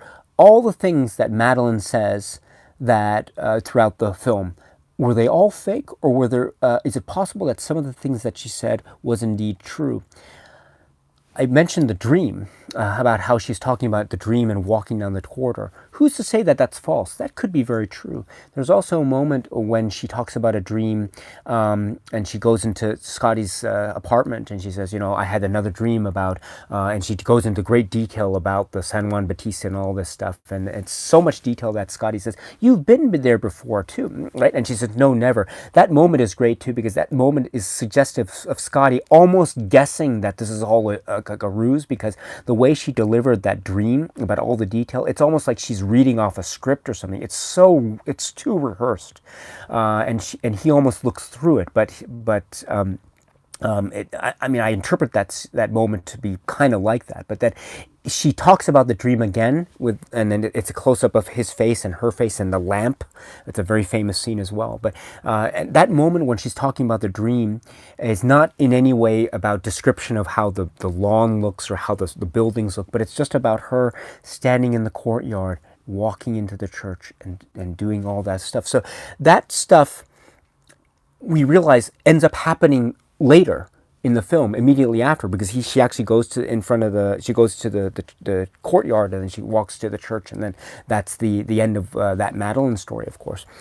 So in a sense, what she said was truth. It was a truth that became true later on, of course, after the fact, but it's still in the course of the film, it's a dream that she discusses that is in fact a kind of truth. So it's not really fake. I mean, it's fake in the sense that it's all a setup, of course, but it's true in the sense that it really happens later on.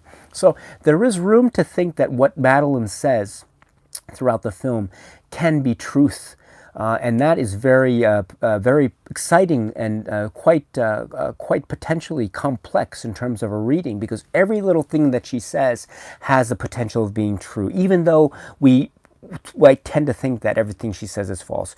Case in point, why does Madeline speak of Sister? Why do I keep going to Sister Teresa and that whole thing about how Sister Teresa would scold us and all this stuff? This seems to be just a little another part of the whole script of Carlotta Valdez. But I would just recall and remind everyone about what is it about the very end that spooks Judy at the top of the tower, such that she walks back and falls to her death the way she does. Why does she react the way she does when we see this dark specter arise from the deep? We don't quite know what it is, and then Judy sees it and she says, "Oh no, oh no!" And we hear the ominous voice, "I heard voices," and then we hear the scream, and she falls to her death. What is it about this specter that disturbs her so? Does she think this is the ghost of Carlotta Valdez? Does she think this is the ghost of the real Madeline? Perhaps, and I think that works best in terms of the direct interpretation of the film in that particular scene. But I would also posit that there are many other possibilities in terms of how that scene can be interpreted and what that specter, that dark specter, represents to Judy at that particular moment. It is a nun that we find out. So is it possible that maybe Judy thought that this was a nun? And if that's the case, is this some kind of representation of what her childhood must have been like? Maybe there was some kind of trauma in her childhood. If that's the case, then recall the scene in the livery stables in the middle of the film when she talks about how Sister Teresa would scold us. Is there a sense of truth in that part as well? Is that all fiction in terms of the Carlotta Valdez story? Or perhaps is that borrowed somehow from Judy's life? Was there some kind of nun in Judy's life? I don't know. It's certainly possible. The point is that there are these connections that are made, even in the most minute or subliminal way, that I think ultimately are undeniable. And if the connection is made, just like the nun and Judy, of course they lead down paths that I would suggest might not necessarily hold water at the very end of the day, but they still hold possibilities. And it's this sort of thing that it's very difficult to shake. And I can't shake it with great ease. But this leads me to the idea of what was Judy's childhood like? What kind of upbringing did she have? What were the sources of trauma that she had that made her feel so much like she did at the very end, just before she fell to her death? Was it really the sense of trauma and guilt that she felt? Was it the sense of really feeling guilt at the death of Madeline, or was there something else that was at the heart of what she ended up doing that cost her life at the very end? Who knows? Who knows? These are all suppositions. These are all hypotheticals, but they're wonderful to think about and really help to enrich one's viewing experience of this film. I think, anyway. I think. Okay, so let's just keep going here, and we will go from there. Just give me 1 second here, and I will go to the live chat. Let's see.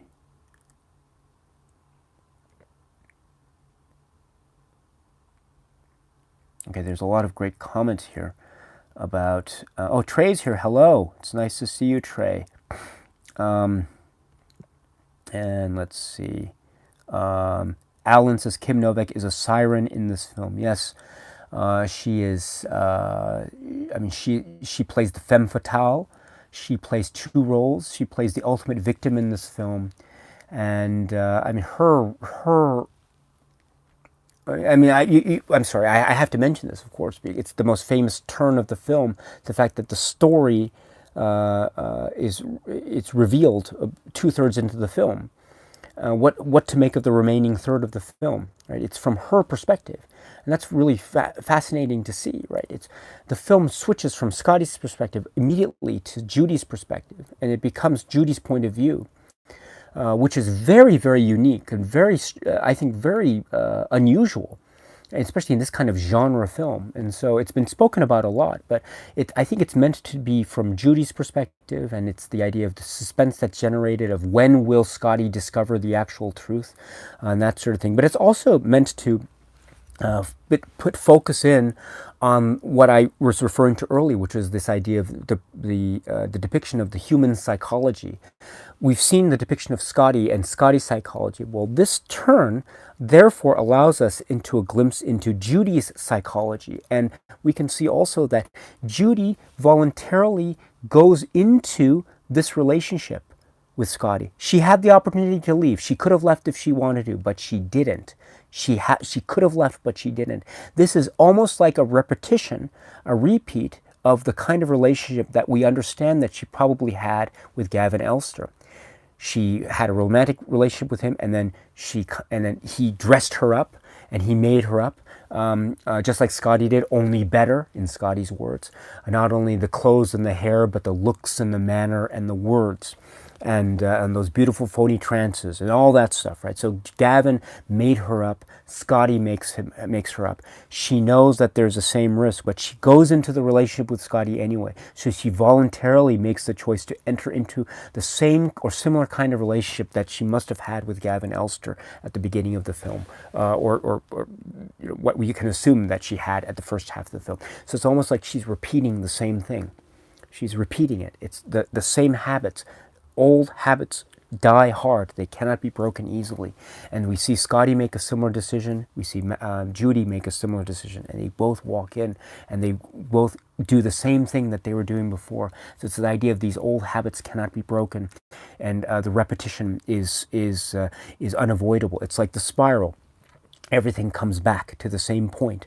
So, and that is vertigo. And so I think for me, ultimately, this is the depiction of human psychology and the difficulty of breaking free from repetitive habits. For Scotty, it's the difficulty of breaking free that leads to tragedy. For Judy, it's the difficulty of breaking free to the point that she will go into the relationship with Scotty, even though she knows that there's great risk involved. And in fact, it leads ultimately to her death. So, yes, let's see. Okay, so,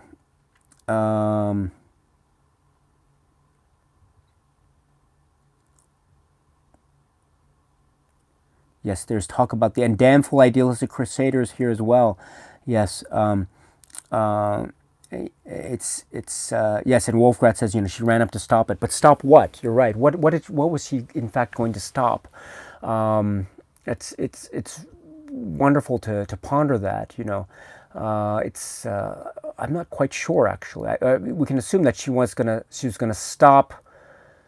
She was gonna stop Gavin from throwing Madeline's body off the top there, right? But according to Madeline, or according to Judy, she was already dead because he had broken her neck. Right? And then Scotty says he wasn't taking any chances, was he? So we can assume, therefore, that Madeline, the real Madeline, was already dead when she was at the top of the roof there, perhaps. Or maybe, I don't know. Maybe this is all explained later after the fact. I'm not sure. Maybe as she was running up the steps for the first time, she didn't know that the real Madeline had already died. Who knows? I'm not sure. But that's the whole point. It's very difficult to know exactly what it is she was trying to stop. Maybe in her mind at the time, she thought that the real Madeline was alive. Who knows? But it's very interesting to hear her describe it. And that sort of thing. But anyway, let me just keep on going here. And oh gosh, let's see here. I might have to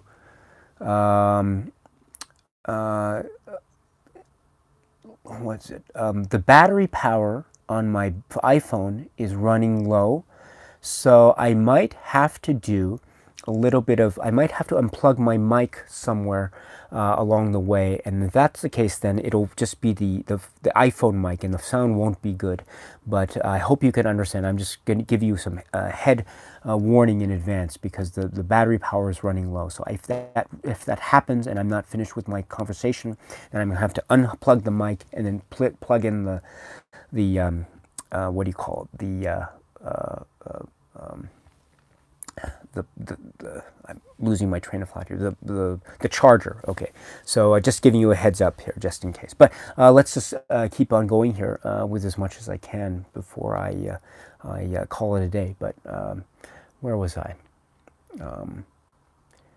Okay, so while I sort of have a moment here, just as a kind of breather, let me just bring up some miscellaneous details that I think are just also very worth considering and very interesting in terms of a viewing interpretation of this film. Starting with Gavin Elster. Gavin Elster, as a character, is very, very fascinating. He is, of course, the kind of villain in the film. He's very villainous, but every time we see him, he never shows off any kind of villainy. The only time he seems particularly villainous in terms of his on-screen presence is probably the moment where we see him in the dream sequence of Scotty, where we see him joined with the real Carlotta Valdez in a kind of subliminal way that Scotty seems to already solve the case. He seems to perhaps have solved the case without even knowing it at this point in time, by the way. The fact that he sees Gavin Elster and Carlotta together hand in hand in this way. It's a really great moment, actually. But apart from that, every time we see him, he's very charming. He's very suave and debonair, of course. But he does mention the fact that he would have liked to have lived in San Francisco back in the past with all the power and freedom, which becomes a very important and quite ominous phrase. And in fact, anyone who says power and freedom, there's something quite ominous about that. And the fact that he says that so early in the film, Gavin Elster says that early in the film, is a kind of clue as to how he really is. I mean, he is not to be trusted. And there's another clue, in fact, in the very beginning scene that we see him in when he's in his office with the whole shipbuilding yard in the background there in the window. We see all the pictures on the wall, and you look at his room in his office. He has so many pictures on his wall. It's unbelievable how many pictures he has. Why does he have all these pictures? Well, apparently he seems to have this affinity for the past, San Francisco in the past. And that's all well and good, but there is something of a visual cue that I would suggest is going on in the scene as well. I always wondered, I don't know if you felt the same thing, but you look at the office, that office and the way it's designed. The office only comes up once. That's the only time it comes up. So it could have been designed. I mean, why was it designed this way? It really could have been designed in a very simple one-room office kind of set design, right? But for whatever reason, Hitchcock and the set designer decided to have it a two-room office with the main office and then like a boardroom type of office that was in the background there. And at some point midway into the scene, if you recall, Gavin actually walks into that room, that second room, as he's explaining about his wife and how sometimes as he's talking to her, she'd be off somewhere. And it's basically furthering the myth of Carlotta Valdez and explaining the myth of Carlotta Valdez and the possession of his wife by the spirit of Carlotta. And he's explaining this to Scotty. Well, it's a very interesting choice because it's not a perfect analogy, but along the way as he's making his discussion, he walks into that room, that second room of his office, and it becomes a frame within the frame. It becomes like its own picture. It becomes almost like a stage. And to me, it's like he is becoming something of a picture. And if we remember that the picture is something of a representation of the past of San Francisco that no longer is, and it's a representation of a past that Gavin feels men had more power and freedom, it's almost on the one hand like Gavin is walking into one of his own framed paintings, and this is almost his attempt at becoming framed himself, like it's sort of visual cue that he himself wants to go back into the past. That's also kind of an indirect clue that maybe he's not really what he claims to be. Another clue like this is that the framed painting or the framing is also an indication, I think, of something that is, again, like the distancing effect of the profile, except this time it's of some kind of representation of something that is not real, that no longer exists, that is a fiction. And in fact, the way that I tried to describe it as the second room is almost like a stage, it was on purpose because it almost feels like he is walking into, Gavin is walking into a fiction, a fictional space. And oh gosh, is it really interesting that he decides to walk into that fictional space as he is explaining to Scotty about this whole story of Carlotta and how Carlotta might be possessing his wife, or his wife going into these trances or something like that. All this stuff ultimately is a fiction, right? Well, at least the way we understand the whole plot to be unraveling.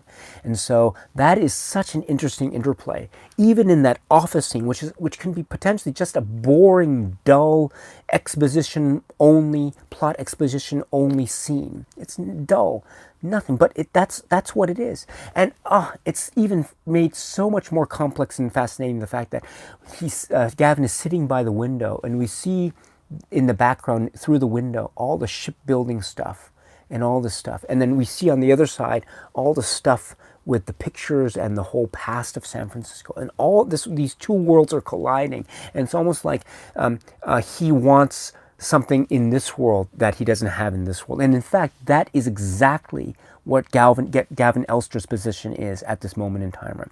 He wants something that he doesn't have at that particular point in his life. He wants freedom away from his wife that he doesn't have at that point. And so that's such a perfect metaphor. And in fact, we understand that he inherited the shipyard and the shipbuilding business, not from his family, but his wife's family. So it's almost like the shipbuilding business becomes an extended metaphor, if you want to take it that way, for the kind of a feeling of suppression that he might have felt being married to the real Madeline, to the point that he'd want to kill her. Okay, so even in this office scene, I think we get a lot of potential great stuff in terms of how to read Gavin Elster and his character. So there's that. Another miscellaneous point that I think is interesting is the whole fascinating thing with the vertigo shots, right? The whole thing with the forward zoom and the reverse tracking, and how you do those at the same time, and you shoot at the same. It creates this elongation or stretching effect that is known as the vertigo shot, because it was used here to great effect. It was used, I think, it was used in the beginning with the whole rooftop and Scotty holding on to dear life from the roof. It was used twice. In the first time he walks up the San Juan Bautista Tower. And in fact, there's one point, the first of those two times, we actually see his two hands holding onto the rail as the thing zooms out, in a very interesting thing. It's almost like he's looking at his hands from a sort of an external point of view, which is almost an outer body type of experience.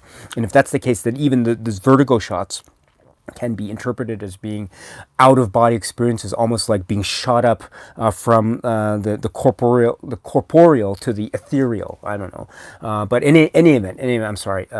There's the two vertigo shots in the middle of the film, and then of course I think two vertigo shots at the end. I think there are two.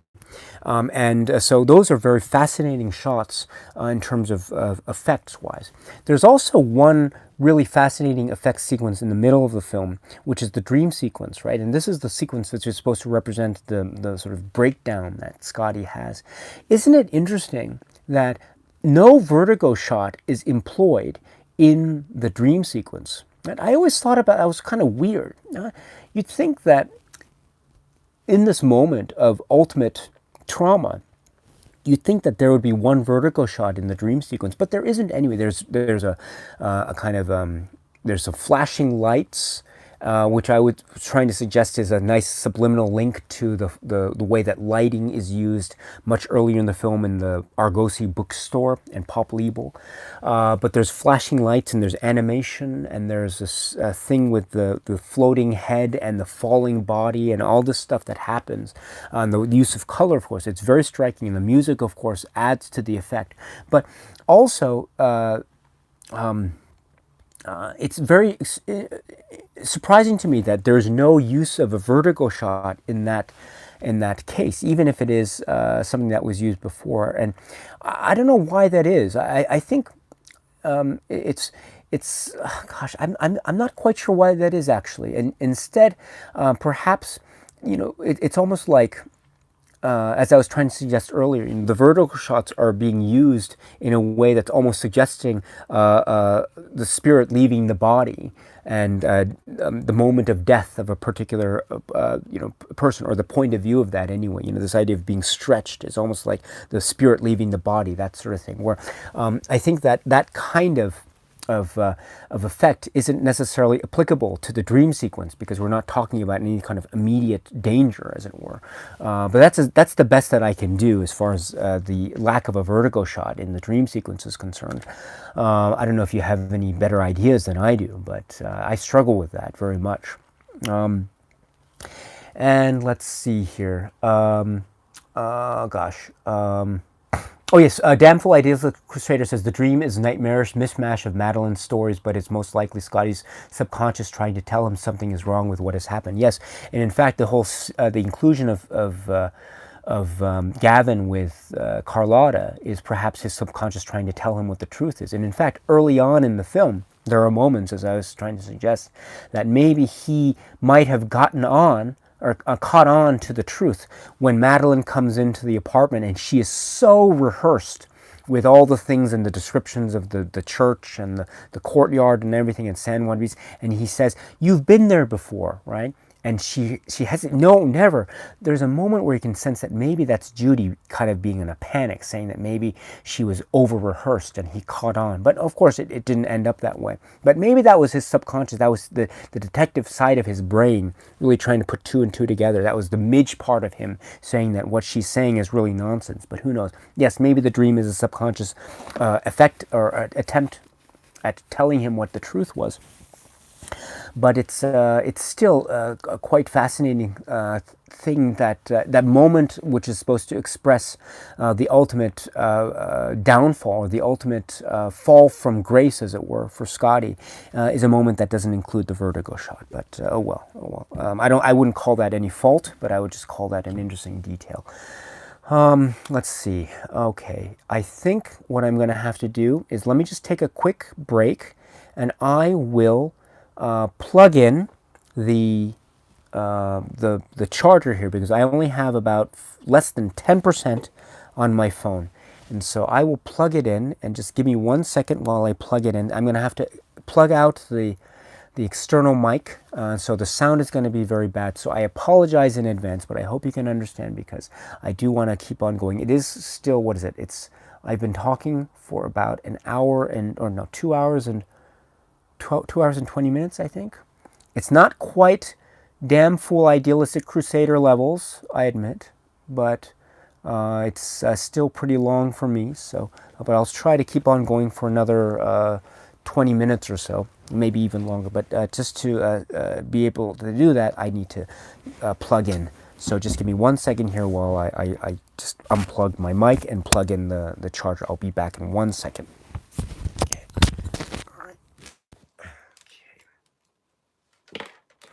You can talk amongst yourselves in the meantime. I'm just going to change this. I will be right back. Okay, so you can have that. Let's see, there you go. There's a little close-up of that, and I will be back momentarily.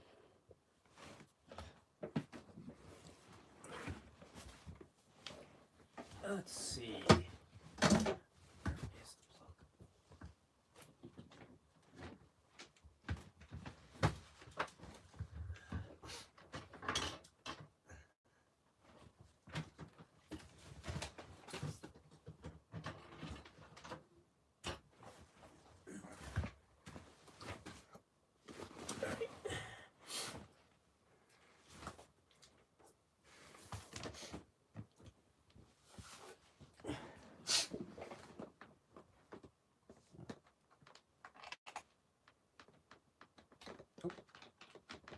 I want to do that.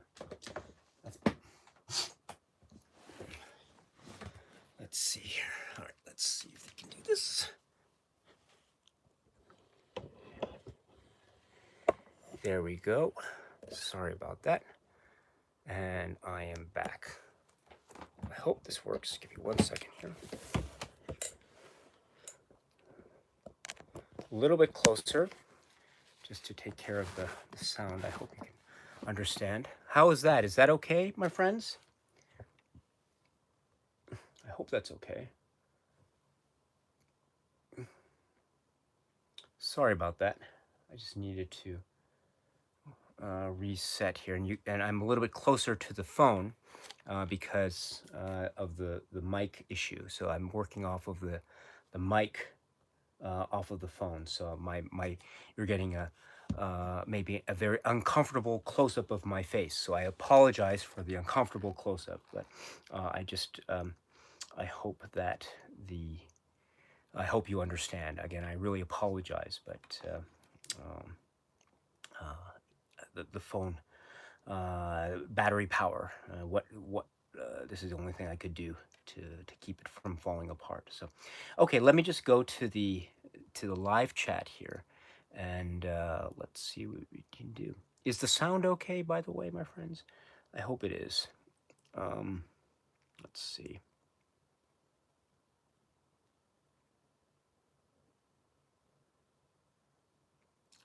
Let's see.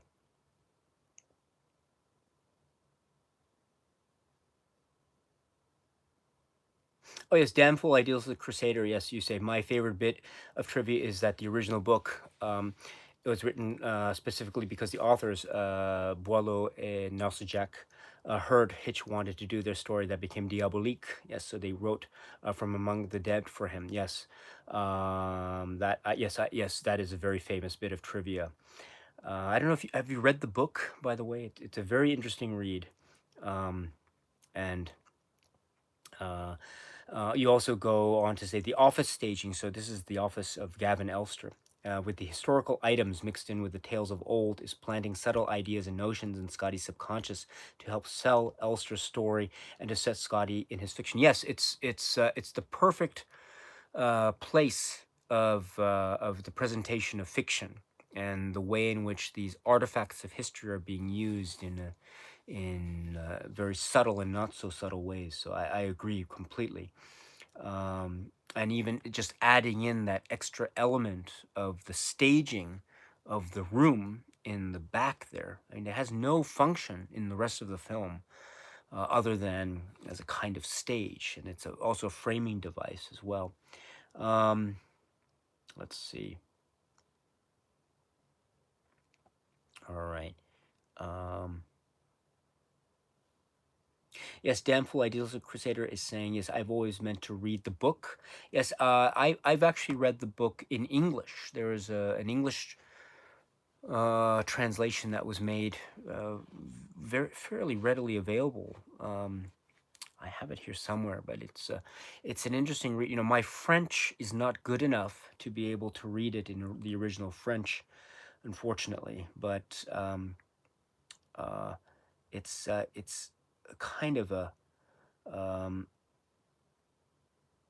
yeah, it's kind of it's a very interesting read, especially if you were a fan of the film Vertigo. It's very interesting to compare. It's an interesting story in and of itself, but and there are differences in the way that history is being applied, and there's different historical and cultural backdrop.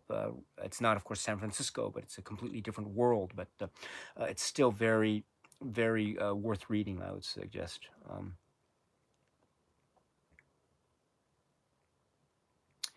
Wolfrats is talking about Rebecca. You're comparing it to Rebecca, um, which is interesting. You know, this is an interesting idea of. I don't want to go too much into other Hitchcock films, but let me just say that in other Hitchcock films, we do see how the film's narratives and the tools of cinema that are employed by Hitchcock and company are used to depict stories that involve characters that either don't emerge in the film proper or that don't even exist at all. So let me just end it there and say that in the context of Vertigo, we see kind of this approach applied to the character of Carlotta Valdez, although there is the moment in the dream sequence where we actually see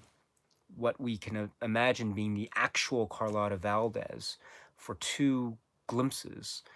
Um, and but the other character that I would suggest here in this film, that is the unknown, or the character that we never see, is the real Madeline Elster. I guess we do see her a little bit. We see her body being thrown off the top there, and then we see it fall to the ground or to the roof. But that's basically it. And so those are the examples of the characters that we understand are are kind of dead, but they come back to life in a manner of speaking, in the way in which the film and Alfred Hitchcock are filming it, and how they employ certain tricks and how the narrative is employed in order to bring them back to life.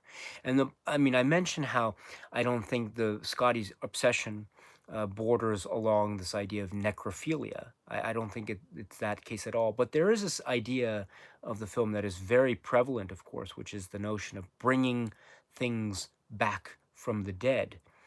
This is true in terms of the myth and story and the mythology that's being created around Carlotta Valdez and her, what is it, great granddaughter, Madeline, the real Madeline.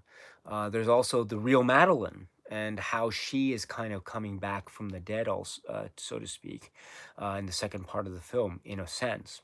There's also elements of the film where it can be said that even things that are inanimate are coming back to life or becoming animate.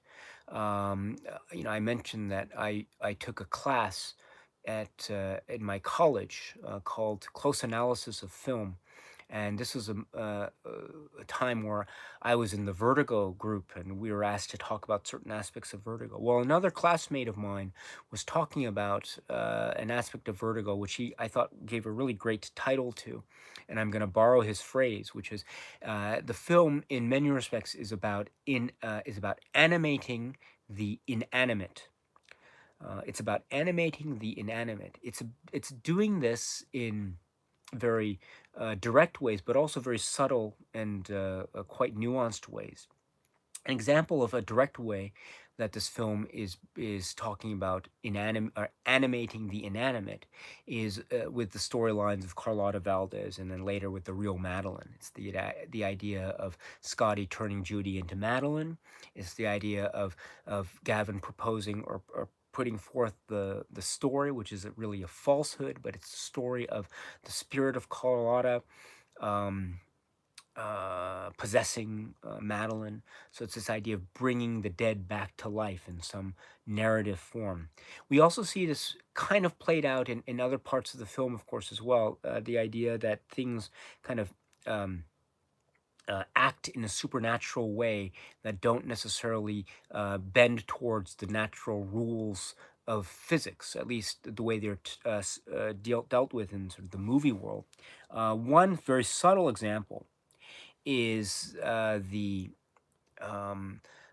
scene where Madeline comes to Scotty's apartment for the second time.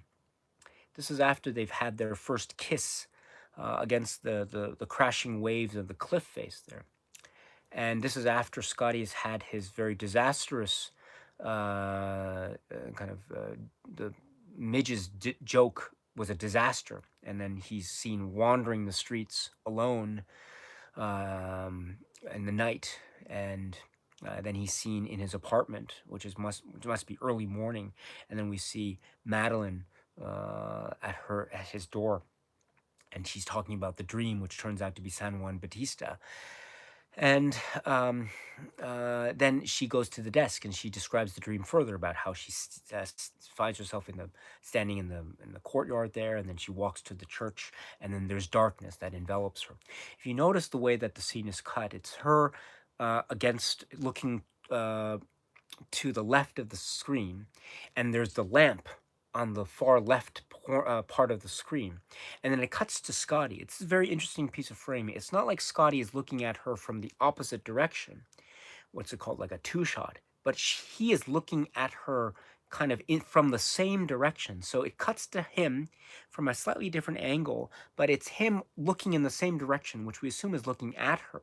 But it's her looking in this direction, and it cuts to him looking in this direction. It's almost like their heads are superimposed on the same point in the film, with the lamp on the left-hand part of the frame. But every time it cuts back and forth between Scotty and Madeline, the lamp moves. It goes like this, and goes like this, and goes like this, and goes like this. And this person that I took the class with in college, and he was talking about animating the inanimate. I remember this so vividly because I thought this was so great. He was talking about this particular scene, and he was talking about how the lamp was moving by virtue of this editing process. I mean, also by virtue of this editing process, we have the idea of Scotty and Madeline almost superimposed on the same point in time and space. It's almost like they are now being paralleled, both in terms of visual space as well as in terms of characterization, which I think is really brilliant. But this idea is that the lamp is moving in space, even though it is not a living, breathing thing. And so this idea of the editing, turning something that is an inanimate object into an animated thing, even if it's for a moment, is also a parallel, even if it's, albeit a slight one, of how this film is, in essence, a kind of exercise, both in narrative terms and visual terms, about animating the inanimate. And I thought that was so brilliant. Incidentally, in terms of linking the two characters, Scotty and Madeline, there is this visual cue of them, their faces being superimposed like this. There's also the way in which, as I was mentioning earlier, um, when we first see Madeline for the first time at Ernie's, and we see her profile, and she's up close against Scotty, and then as she turns, we cut to Scotty's head turning, and then she turns, and then Scotty's head turns. So that kind of mirroring editing technique is I think, a visual clue in linking these two characters together. That's another visual link between Scotty and Madeline and Judy. Another instance, which I think is so brilliant, is something very similar that happens in the first Scotty apartment scene between him and Madeline after he has rescued her from falling into the bay. I love this moment. I'm very terrible with my Jimmy Stewart impression, but right, this is the moment where she walks she's in the red robe, and she walks out of the bedroom, and she's where am I? What happened? And then Jimmy Stewart, in that wonderful Jimmy Stewart way, I'm over exaggerating here, but he says, well, you fell into San Francisco Bay. I love that moment. It's so great, and of course, it's a moment of great tenderness and intimacy between the two of them, which culminates, of course, in that wonderful, very sexy moment of him embracing her hand, getting a second cup of coffee just as the phone rings, and he just holds it there for that extra second. It's so the sexual tension is just is off the charts. Okay, but the moment when she emerges from the bedroom, it's very reminiscent of the way she emerges from the framed doorway of Ernie's, and she walks towards him in Ernie's, in the same way that she now walks towards him in his apartment.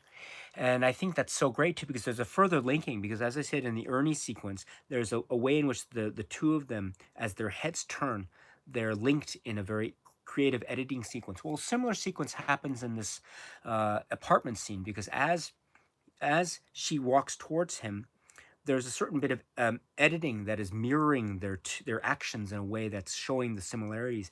As she looks to him and turns, it cuts to Scotty, and he looks and then turns, and then it cuts to Madeline, and you notice she is almost mimicking the same kind of movements that he is. Every time he looks towards her and then away, it cuts to her, and then she looks towards him and then away.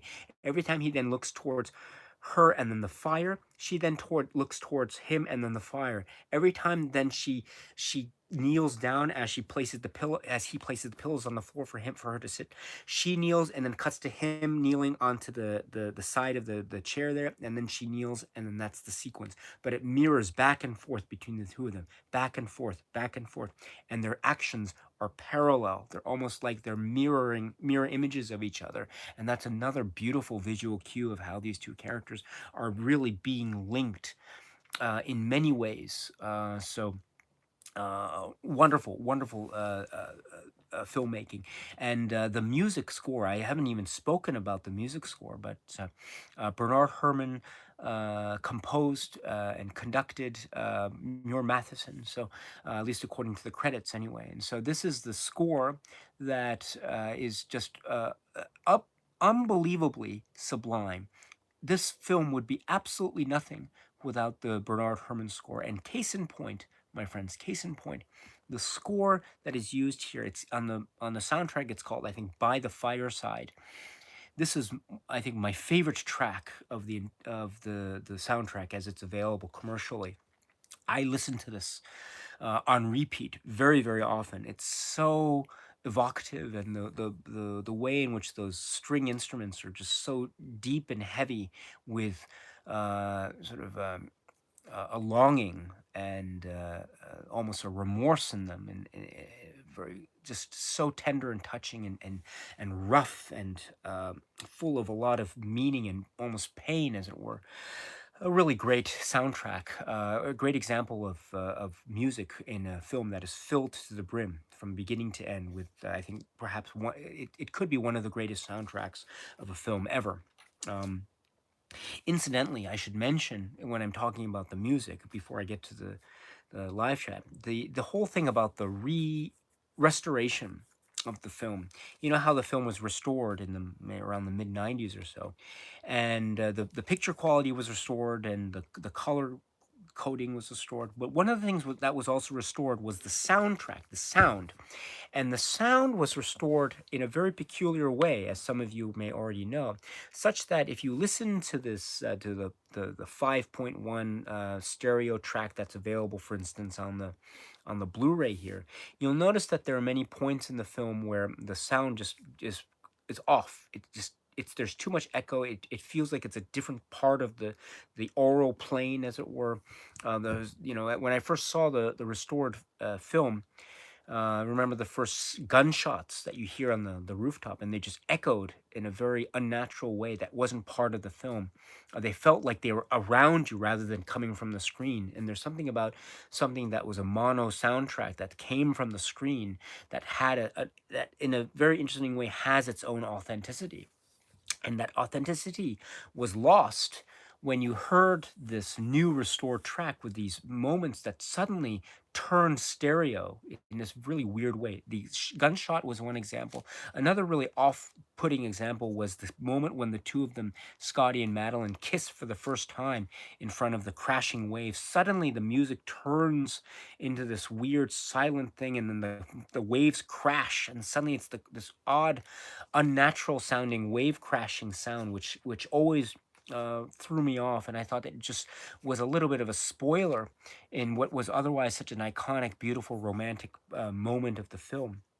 And you get little moments like, and also the bit when the one I really didn't like was the one where we see Madeline fall, and then we hear the thud or the breaking of the like the tiles on the roof. Like that real almost it was kind of, I don't know, I find that to be a little bit almost slightly distasteful in an interesting way. I'm not sure, but I don't never really like that over layering of the soundtrack in that way, in certain random parts that just really popped out in a way that was almost distracting. I never really liked that very much about that as well. But the one thing that I do love about the restored soundtrack of the film, and you can still hear it on the Blu-ray, which is really great, which is at the end, the climax, when Scotty is forcing Judy, poor Judy, to go up the stairs of the tower, and he's saying, this is as far as I got, but you went on, didn't you? And then he says, the necklace, Madeline, that was your slip up. I remember the necklace. But it's that moment, this is as far as I got, but you went on, didn't you?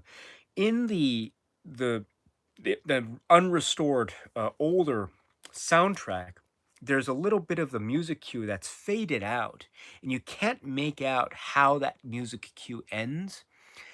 Well, in the restored soundtrack, you can actually hear the completion of the note as he says, "But this is as far as I got. But you went on, didn't you?" And the music goes dun. And up to then, in previous releases of the film, as far as was aware anyway, I could never hear that final dun note in the musical cue of that particular moment.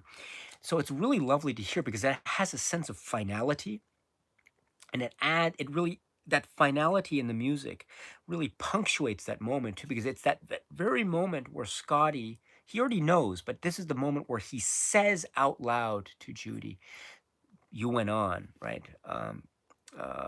You went on, didn't you, right? Because he acknowledges that you were there, Judy, you were there. So that's the moment where he reveals the truth.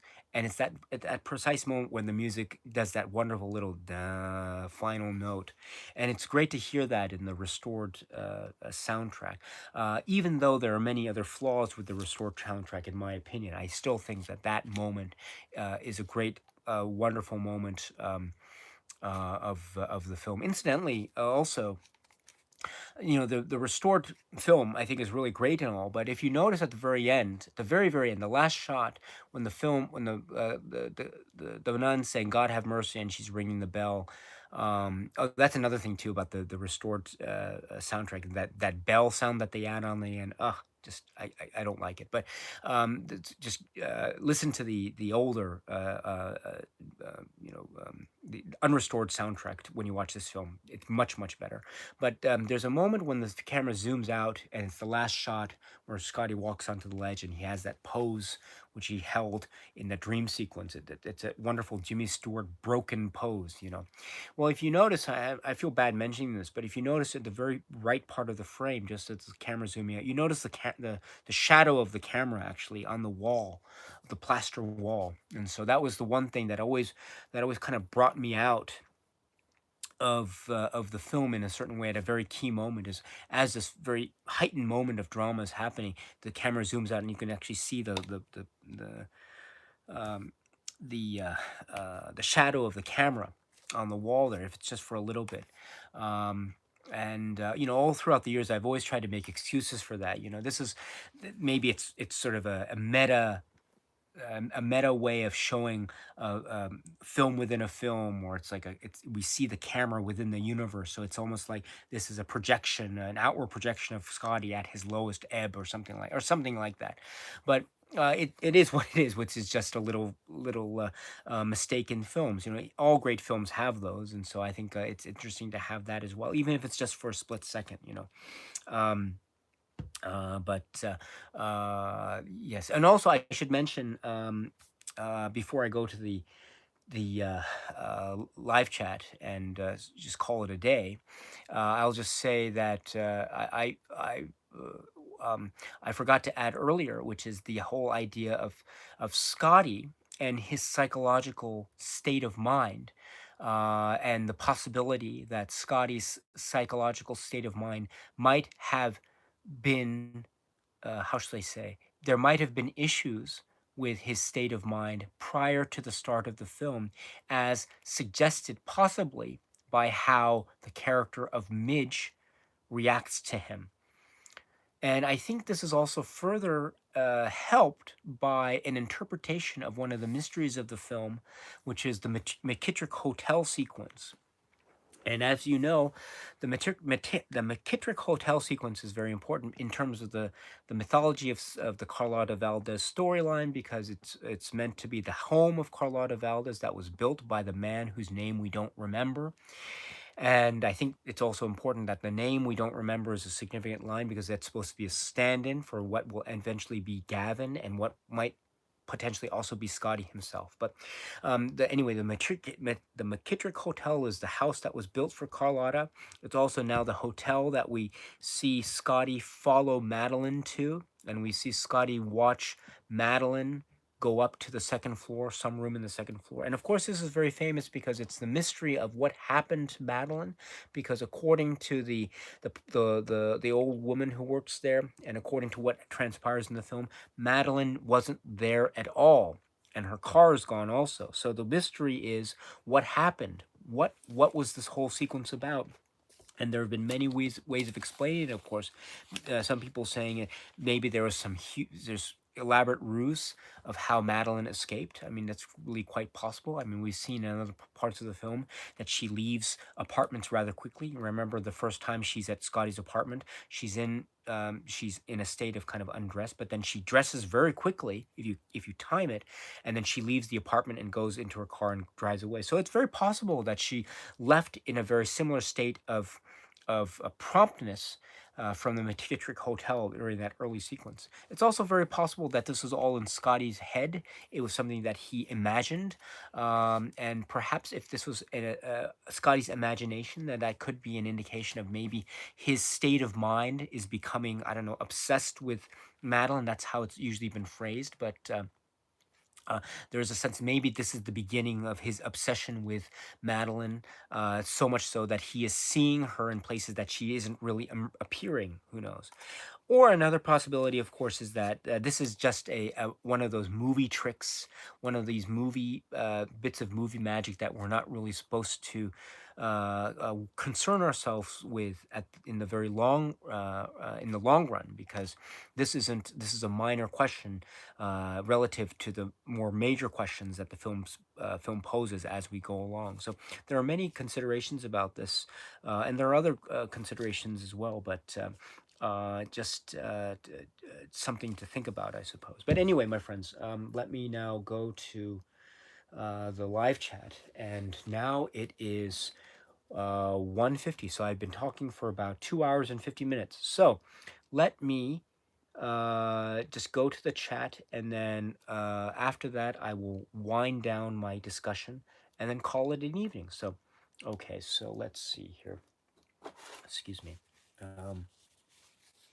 Just, and if I've skipped over your comment, my friends, I really apologize. I don't mean to do it, but it's my mistake, and I apologize. But okay, Tomahawk 238 says the dream sequence freaked me out when I was younger, especially when the real Carlotta appears. Yes, the way she turns and the way the lighting is such that there's one point where her eyes are like glaring white. That freaked me out too. That was a scary moment when I was a kid.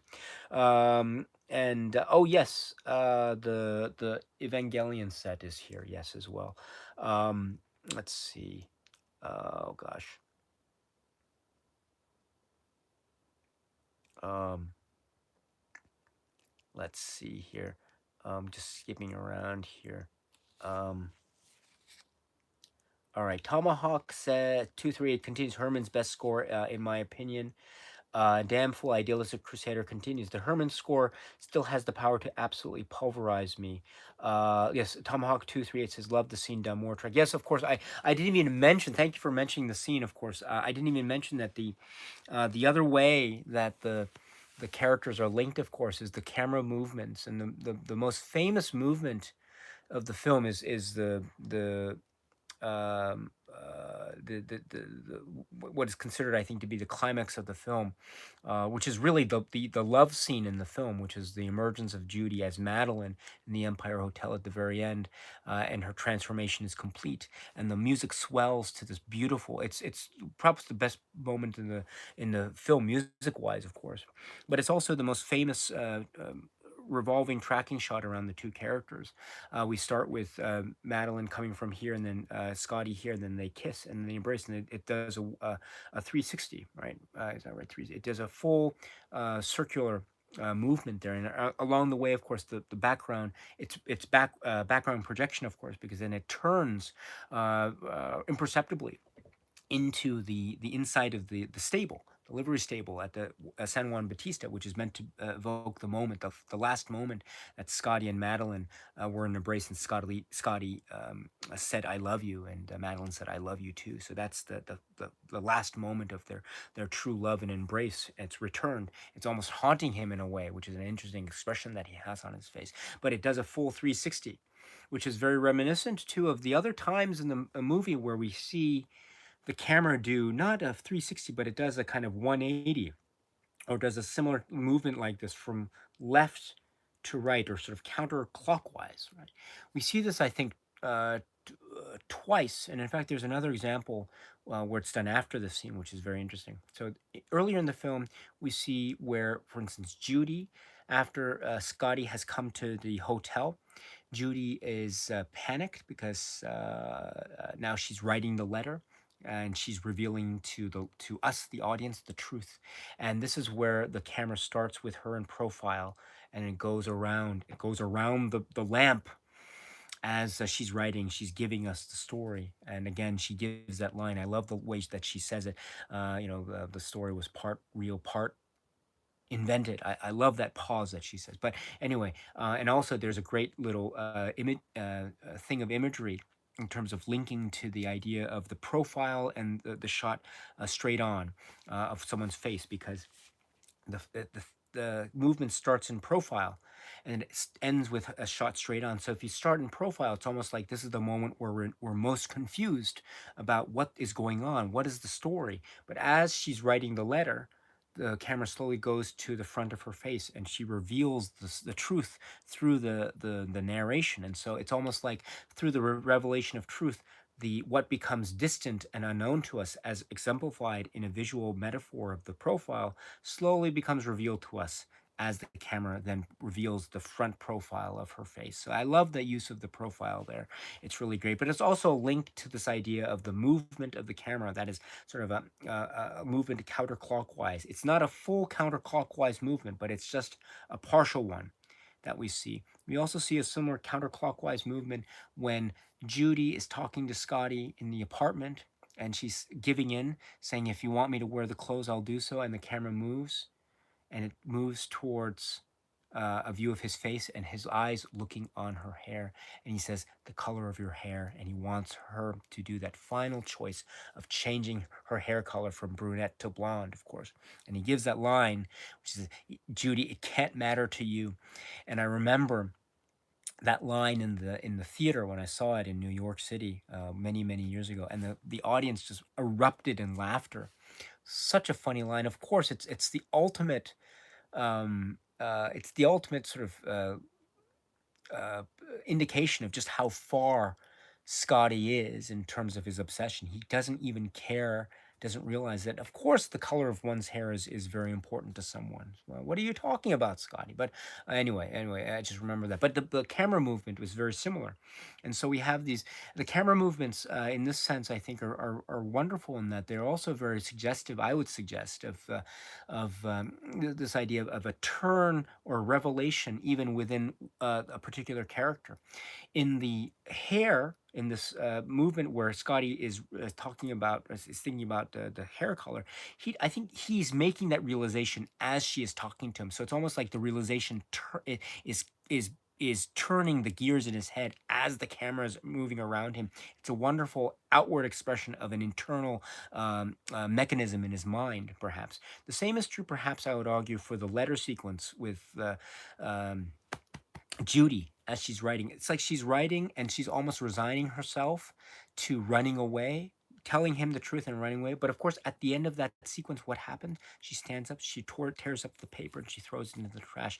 It's an indication of maybe in that moment of the camera turn, her mind is going through the same kind of calculation, and ultimately she reaches the conclusion, no, I'm going to stick it out, I'm going to try, I'm going to see if you're going to love me for who I am. So I think that's a really great moment. So it's these camera movements that show us an internal thinking shown externally, which I think is really great. And it's another way that these two characters are visually linked. And of course, it's the ultimate culmination of this camera movement, but it's not now 180, but this time it's 360 when we have that final climactic kiss between the two of them after Judy has made her complete transformation into Madeline. And it's the full 360, even with the interruption of the livery stable background that jars Scotty out of it for a little bit. But still, it's a really great moment, and it's kind of a culmination of those two earlier camera techniques that we saw in the film. Incidentally, later in the film, we see when Scotty drives to the San Juan Bautista church for the last time. He gets out of the car. Judy it suddenly goes to a close-up of Judy's face, who's still sitting in the passenger seat. And I love it. It's not the camera moving, but her eyes moving. This time from her left to her right. So it would be from the right part of the screen to the left part of the screen, because the driver's seat is to her right. She's following Scotty as he's walking around. It's interesting. We don't see the camera step back and watch Scotty walk around the car, of course. We just see it from Judy's point of view, and her, not her point of view, but we see her face and we see her eyes moving like this. It's almost like her eyes are acting in lieu of a camera movement that would otherwise have been in that particular position. I just love that. It's kind of a playful way of using movement, this time with the eyes rather than with the camera. Okay, oh gosh. Anyway, it's now 2 a.m. So I am going to just go to the chat here. Matthew is here. Hello, Matthew. I hope you're well. Let's see. And there's discussion here about the soundtrack, which is great. And let's see. Um, there is Italian language spoken, which is wonderful. Um, let's see. And let's see here.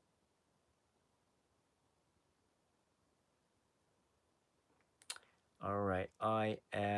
if I've skipped over your comment, I am very sorry, but it is getting late here, and I am going to go to sleep soon. So, okay, so let me now just do a very quick roundup and then we will call it a day. My friends, thank you very much for this. It was a really lovely time to talk about a particular film that is one that I think I could, if I had more time, I could just keep going on and on because I'm thinking about what I've said, and there are many things that I left unsaid, and because this is a film that, as I say, gives me so many possibilities and leads me down so many rabbit holes within rabbit holes within rabbit holes, and it all has to do with the way in which one can approach the interpretation. If you look at the film with through one interpretive lens, there are certain scenes that make sense and others that don't. But if you look at the film through other interpretive lenses, the opposite is true for different scenes. And so I would say that even with a scene that seems rather banal and nothing so out of the ordinary as a scene in someone's office, I would suggest is still one that has a lot of potential for very much a lot of interpretive values to the point that it becomes a real rich and a rewarding experience. Not to mention the fact that it really is, in many ways, a sort of encapsulation of a real kind of emotional depth of character, which is really remarkable too, because these characters are not the best characters in the world. I mean, they're not the most moral characters in the world. I mean, certainly not Judy in terms of her involvement in the conspiracy to kill Gavin Elster's wife, and certainly not Scotty too in the way we see him treat Judy, the way we see him very much controlling her choices and controlling everything that she does and the way she looks. It's not a very sympathetic light that we always see these two characters in. And so, if whenever I say that I love the film Vertigo, that's not to say I love all the choices that Scotty makes and I love all the choices that Judy makes or Madeline makes, but it's the way that they are depicted and the way that they are shown to be frail and vulnerable, and their stories unfurl in a way that ultimately becomes tragic and quite devastating. And along the way, we are given glimpses of real heightened emotional-based cinematic poetry that is, of course, couched and is highlighted through the music and also the way the camera moves and the colors, etc., which I was trying to suggest earlier. All this, of course, comes together to create true, iconic moments in cinema. I've mentioned a couple along the way that I think, for me, are really iconic and beautiful. You've mentioned also, for instance, the climactic kiss between the now Judy, now Madeline, and Scotty, the famous Vertigo shots. For me, the scene at Ernie's at the very beginning, the scene in the by the fireside is one that I really find ultimately iconic. The dream sequence, I didn't even touch on the inquiry. That terrible judge in the inquiry. I didn't even talk about that sequence, but I could go on about that sequence. There's so much there that I didn't quite get into, but um, and others as well. I could go on, but I would just keep on rambling and make comments that aren't any kind of in any way any critical insights or any sort of sensical comments. In fact, many of my comments I would suggest are quite nonsensical and not making much sense at all. So I really apologize for that, but it's just my way of trying my best to express to you just how much I am in absolute awe of this film. I am absolutely in awe of this film. I've never lost that feeling. Um, it could be my favorite film of all time. I'm not sure now because there are so many, but it's still up there. It's still up there, and I don't think that will ever change. And even where I see the film multiple times and I see certain characters in a different light, perhaps in a negative light than I used to, still that still holds such rewards and mysteries and gems and treasures that I think I could hold on to my dying day. And hopefully that will be the case, because this film is something special, my friends. This is special. And if you don't like it, and I know that some people have come to me and they've been very friendly with the comments and they've been so respectful of my position and everything like that, but still they've wanted to express that for them, the film didn't quite work in some places. And I completely get that as well, my friends. I know how, I mean, it would be a very boring place in the world if we all thought the same thing about every single film, right? So, and I think this film, for me personally, I think it's good enough. It's really, really good enough that it can withstand criticism, even the most reasonable criticisms. I think it even with those, I still feel it has a strength and a might that is just overwhelmingly powerful, beautiful, shocking, tragic. It is unforgettable. It leaves me stunned every single time I see it. Every single time I see it, I am just left amazed.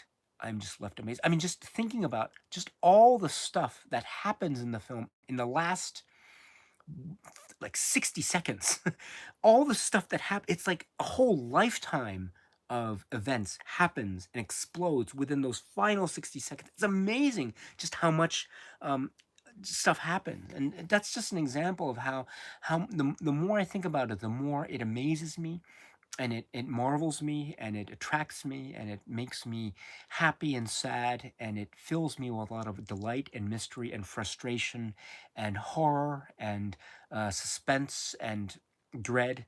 And also it gives me real comfort to know that work like this exists in cinema.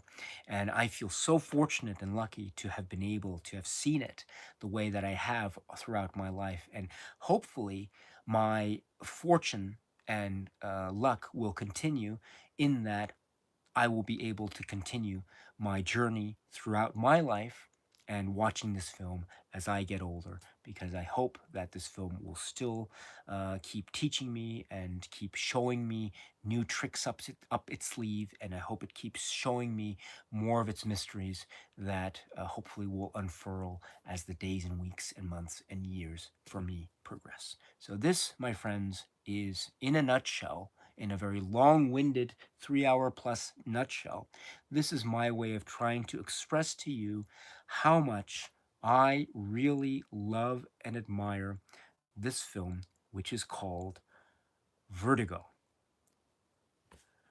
Okay, so let's see here. So I think I will wrap up, but I will say to everyone who is out there, thank you very much for your time. It's been nice to see you. Some of you were new. I think Twisted Razor. I hope you're still here. If you are, thank you very much for joining. I hope you enjoyed it. If not, I'm sorry, but I hope it was fun. Please come back anytime. I'd love to see you, and we can go from there. And also, a quick shout out to, I think we saw Elliot Cohen here. If so, check out his channel, Damn Fool Idealistic Crusader. He uh, you've had a lot of Hitchcock live streams, so uh, uh, great. You've got to watch Damn Fool Idealistic Crusader and his channel, because his channel is one of the best. One of the best.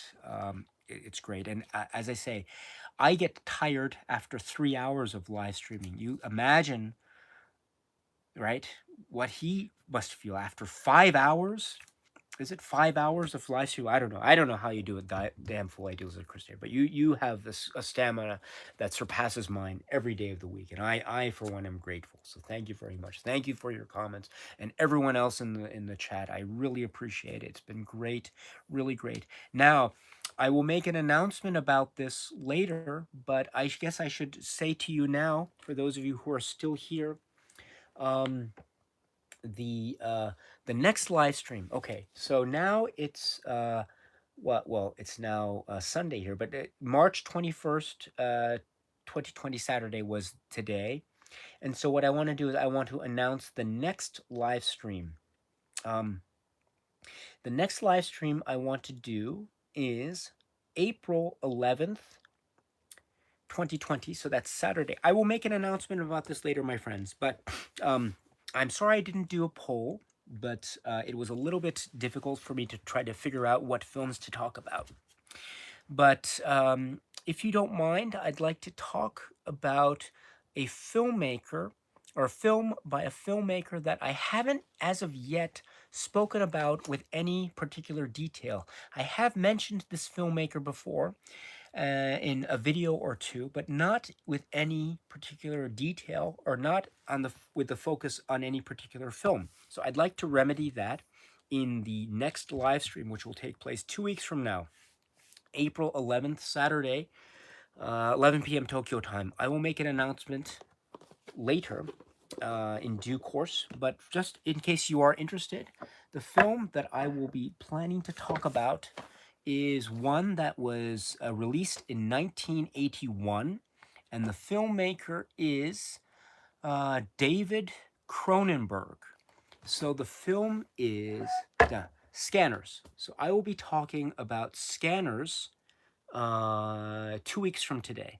So if you're interested, please feel free to join me, and I would love to see you there, where we will talk about Scanners. It'll be my first David Cronenberg film to talk about in detail on this channel. I've talked about this film a little bit before, but not in any great detail. So just a little bit of heads up. It is a very violent film, so it's not for everyone. So I warn you, if you're not into violent films, I wouldn't recommend watching this, because there are some pretty icky moments in this film. But it is a very fascinating work.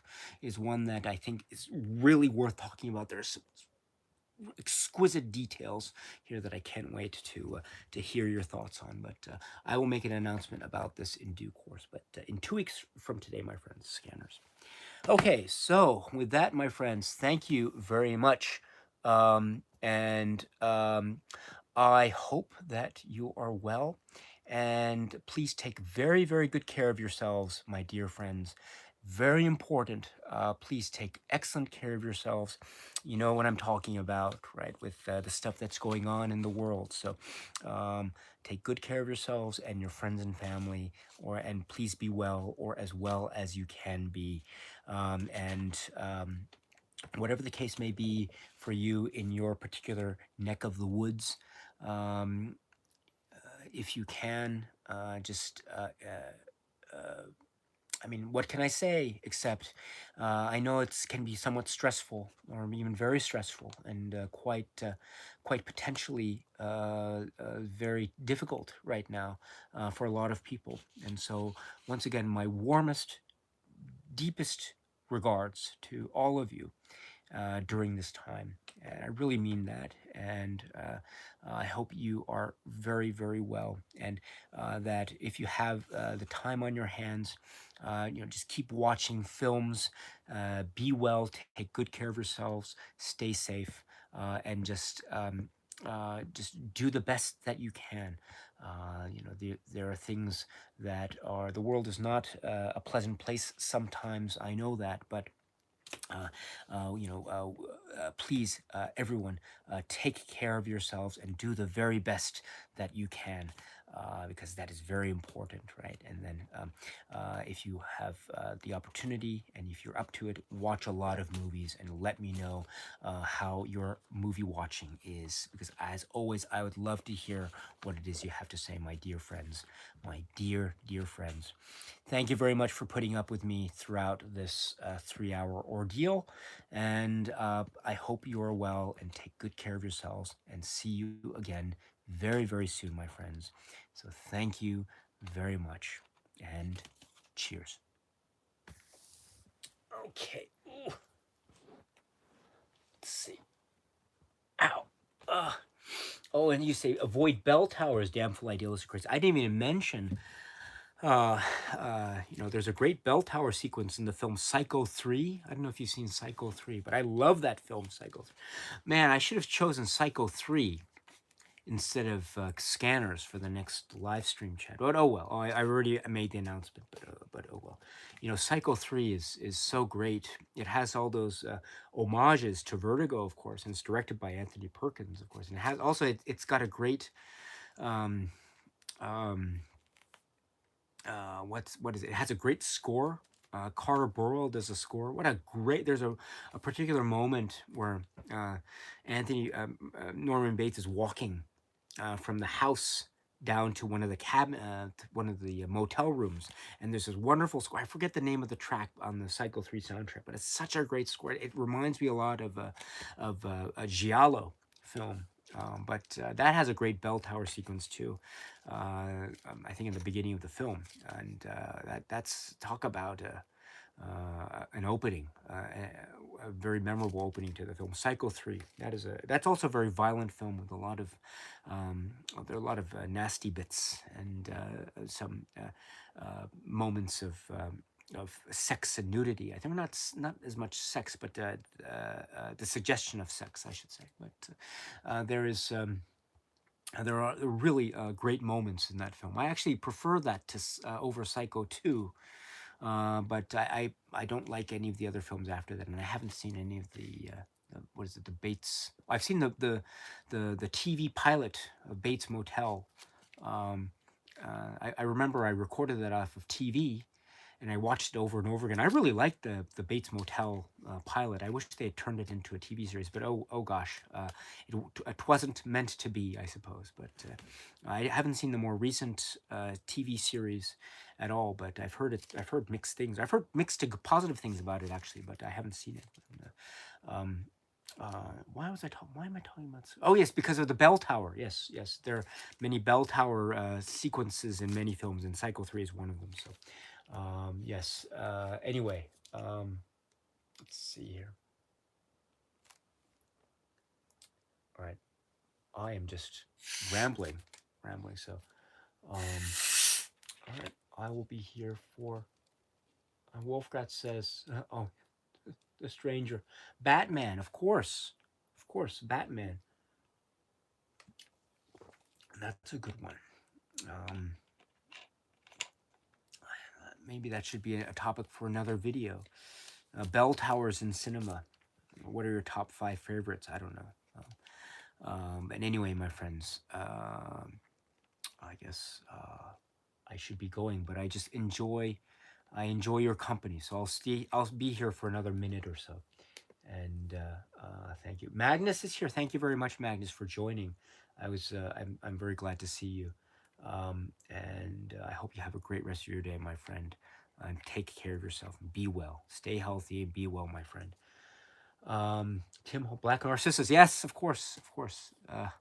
That's a good one as well. Towers. I guess the original concept of the Bruce Lee film Game of Death, that might count, but it's the original concept. It doesn't really translate well into the final film of Game of Death. But there's something. What's another one? I don't know. Towers. That's a really good question. I can't think of any, but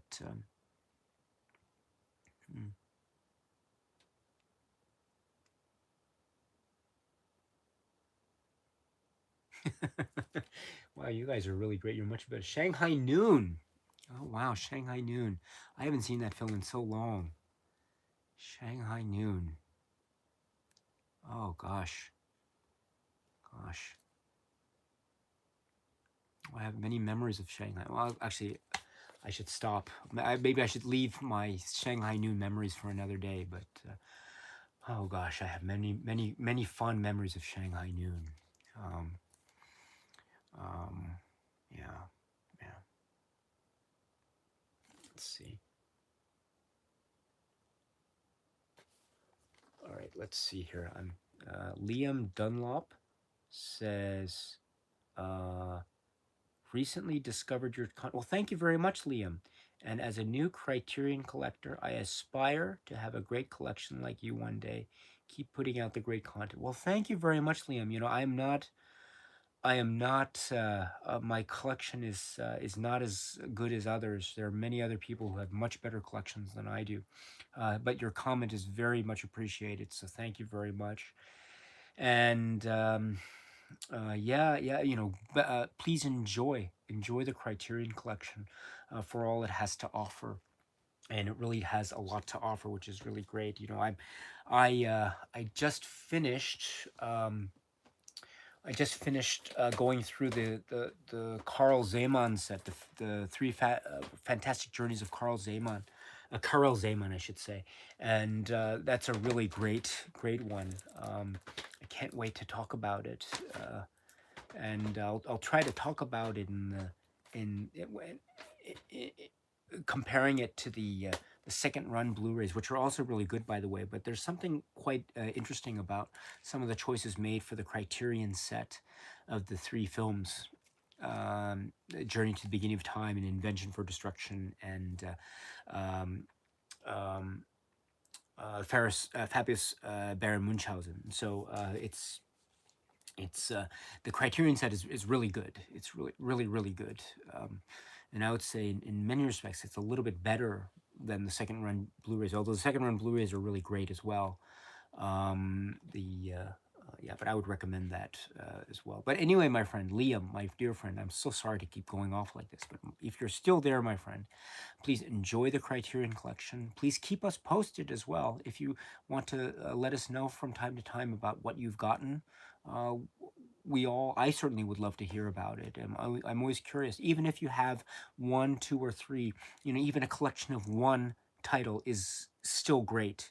And it's still wonderful because it's something that you chose and something that you purchased with your own hard-earned cash, and that you made a choice to buy because of certain feelings and opinions that you have about cinema. So your collection says a lot about you as a person, and so I always love to hear what people's collections are, how big or how small they end up being, relatively speaking. Is less the point, and more important is what the contents are. So if ever you have the opportunity, my friend, and anyone else out there, if you want to share with me what your collection is consisting of, I would be all ears. I would love to hear your thoughts or your collection, what it consists of, because it shows me what you're interested in. It also shows me a little bit about who you are as a cinephile and as a person. I always get a real big kick out of that. So please enjoy it, my friends. And all right, so okay, so. And now I see some movement for Shanghai Noon as a possible live stream in the future. Okay, I'm leaving my options open. I have nothing against. I would actually love to do a Shanghai Noon live stream. You know, there are a lot of films. There are so many films I want to talk about. Shanghai Noon. I don't. Oh gosh, I have to get that though, because I need to prepare for it. And so I need to, I admit I don't own Shanghai Noon, but I really should get that if I plan to do it. Let me think about that. I'm very, very serious here. Let me think about a Shanghai Noon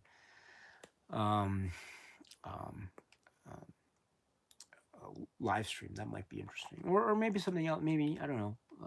What do I have that we can do? I can do Rumble in the Bronx. I can do that one. Or I can do... and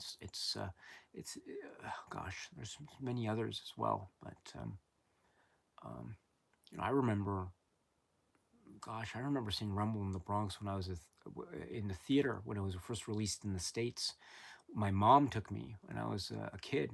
That was a great time, and it was dubbed in English, and that was really something else. It was great to see Jackie Chan film um, on the big screen like that, and treated with the respect that it had been treated. And I love that film. Every time. Well, not every time, but every once in a while, I'll say, my cushion, and I don't think anyone in the room gets the joke. But hopefully one day I'll say my cushion, and someone will in the room will get the joke and say, oh yeah, I've seen Rumble in the Bronx too. And so uh, that's one of my bucket list items, I suppose, is I will someday meet someone in person who will get my Rumble in the Bronx joke.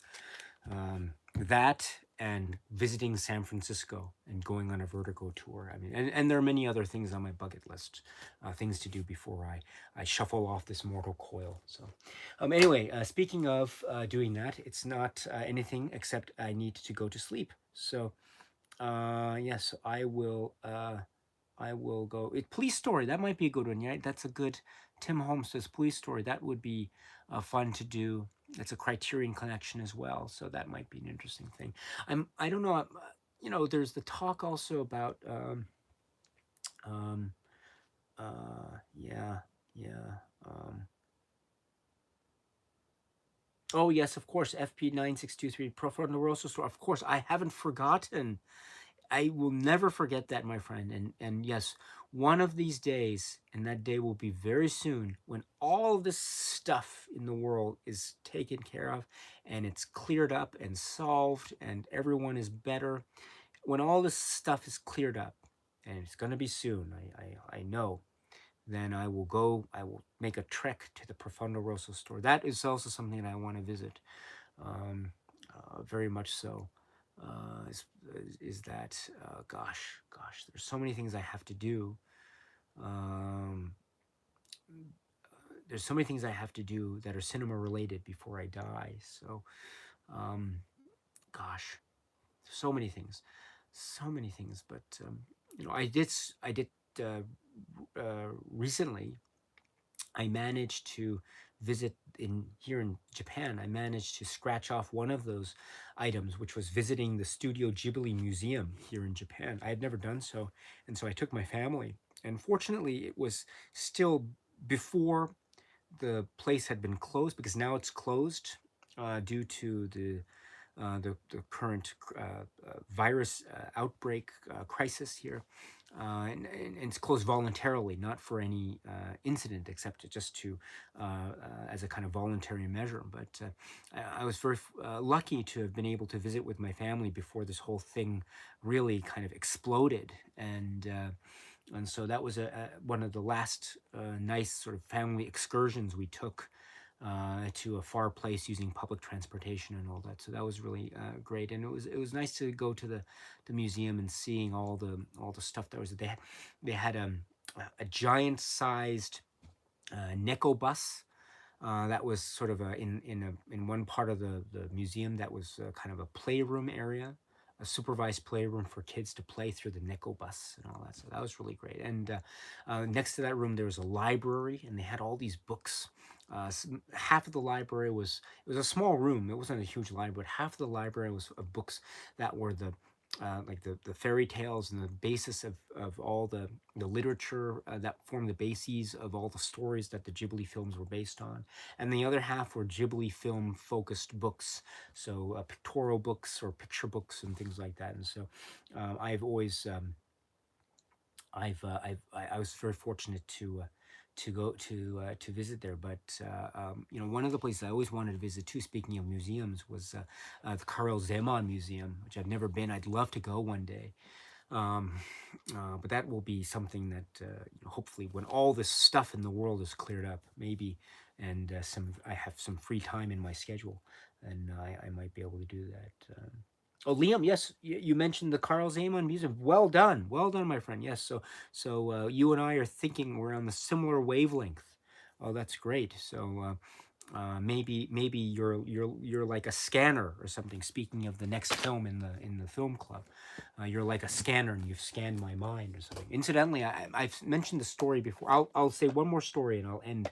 But a scanner story. You know, I've mentioned this before, but when I was in college, I had a kind of a part-time job. It was a very short-term part-time job. It was a lot of fun, but I was working at the kind of the front desk, or like information front desk, at what's called the British Arts Centre, where in my college town, it was a college-affiliated museum that focused on British art. And I was there during a particular exhibition where they were showing the works of Francis Bacon. So Francis Bacon works were there, and it's a really big deal. It was a really great exhibition. And so I was working at the front one afternoon, and one day a gentleman came in through the doors, and he walked by, and he asked me, you know, where's the Francis Bacon exhibition? And I directed him to the room where it was. He said, oh, thank you very much. And I recognized him as being the star. He's an artist as well. But he was the star of the film Scanner, Stephen Lack, right? And he plays the character Cameron Vale. He plays Cameron Vale in the film Scanners. And so, oh gosh, I just saw Cameron Vale walk in front of me and go into the Francis Bacon exhibit. So that was great. And some time passed because I'm assuming he was there.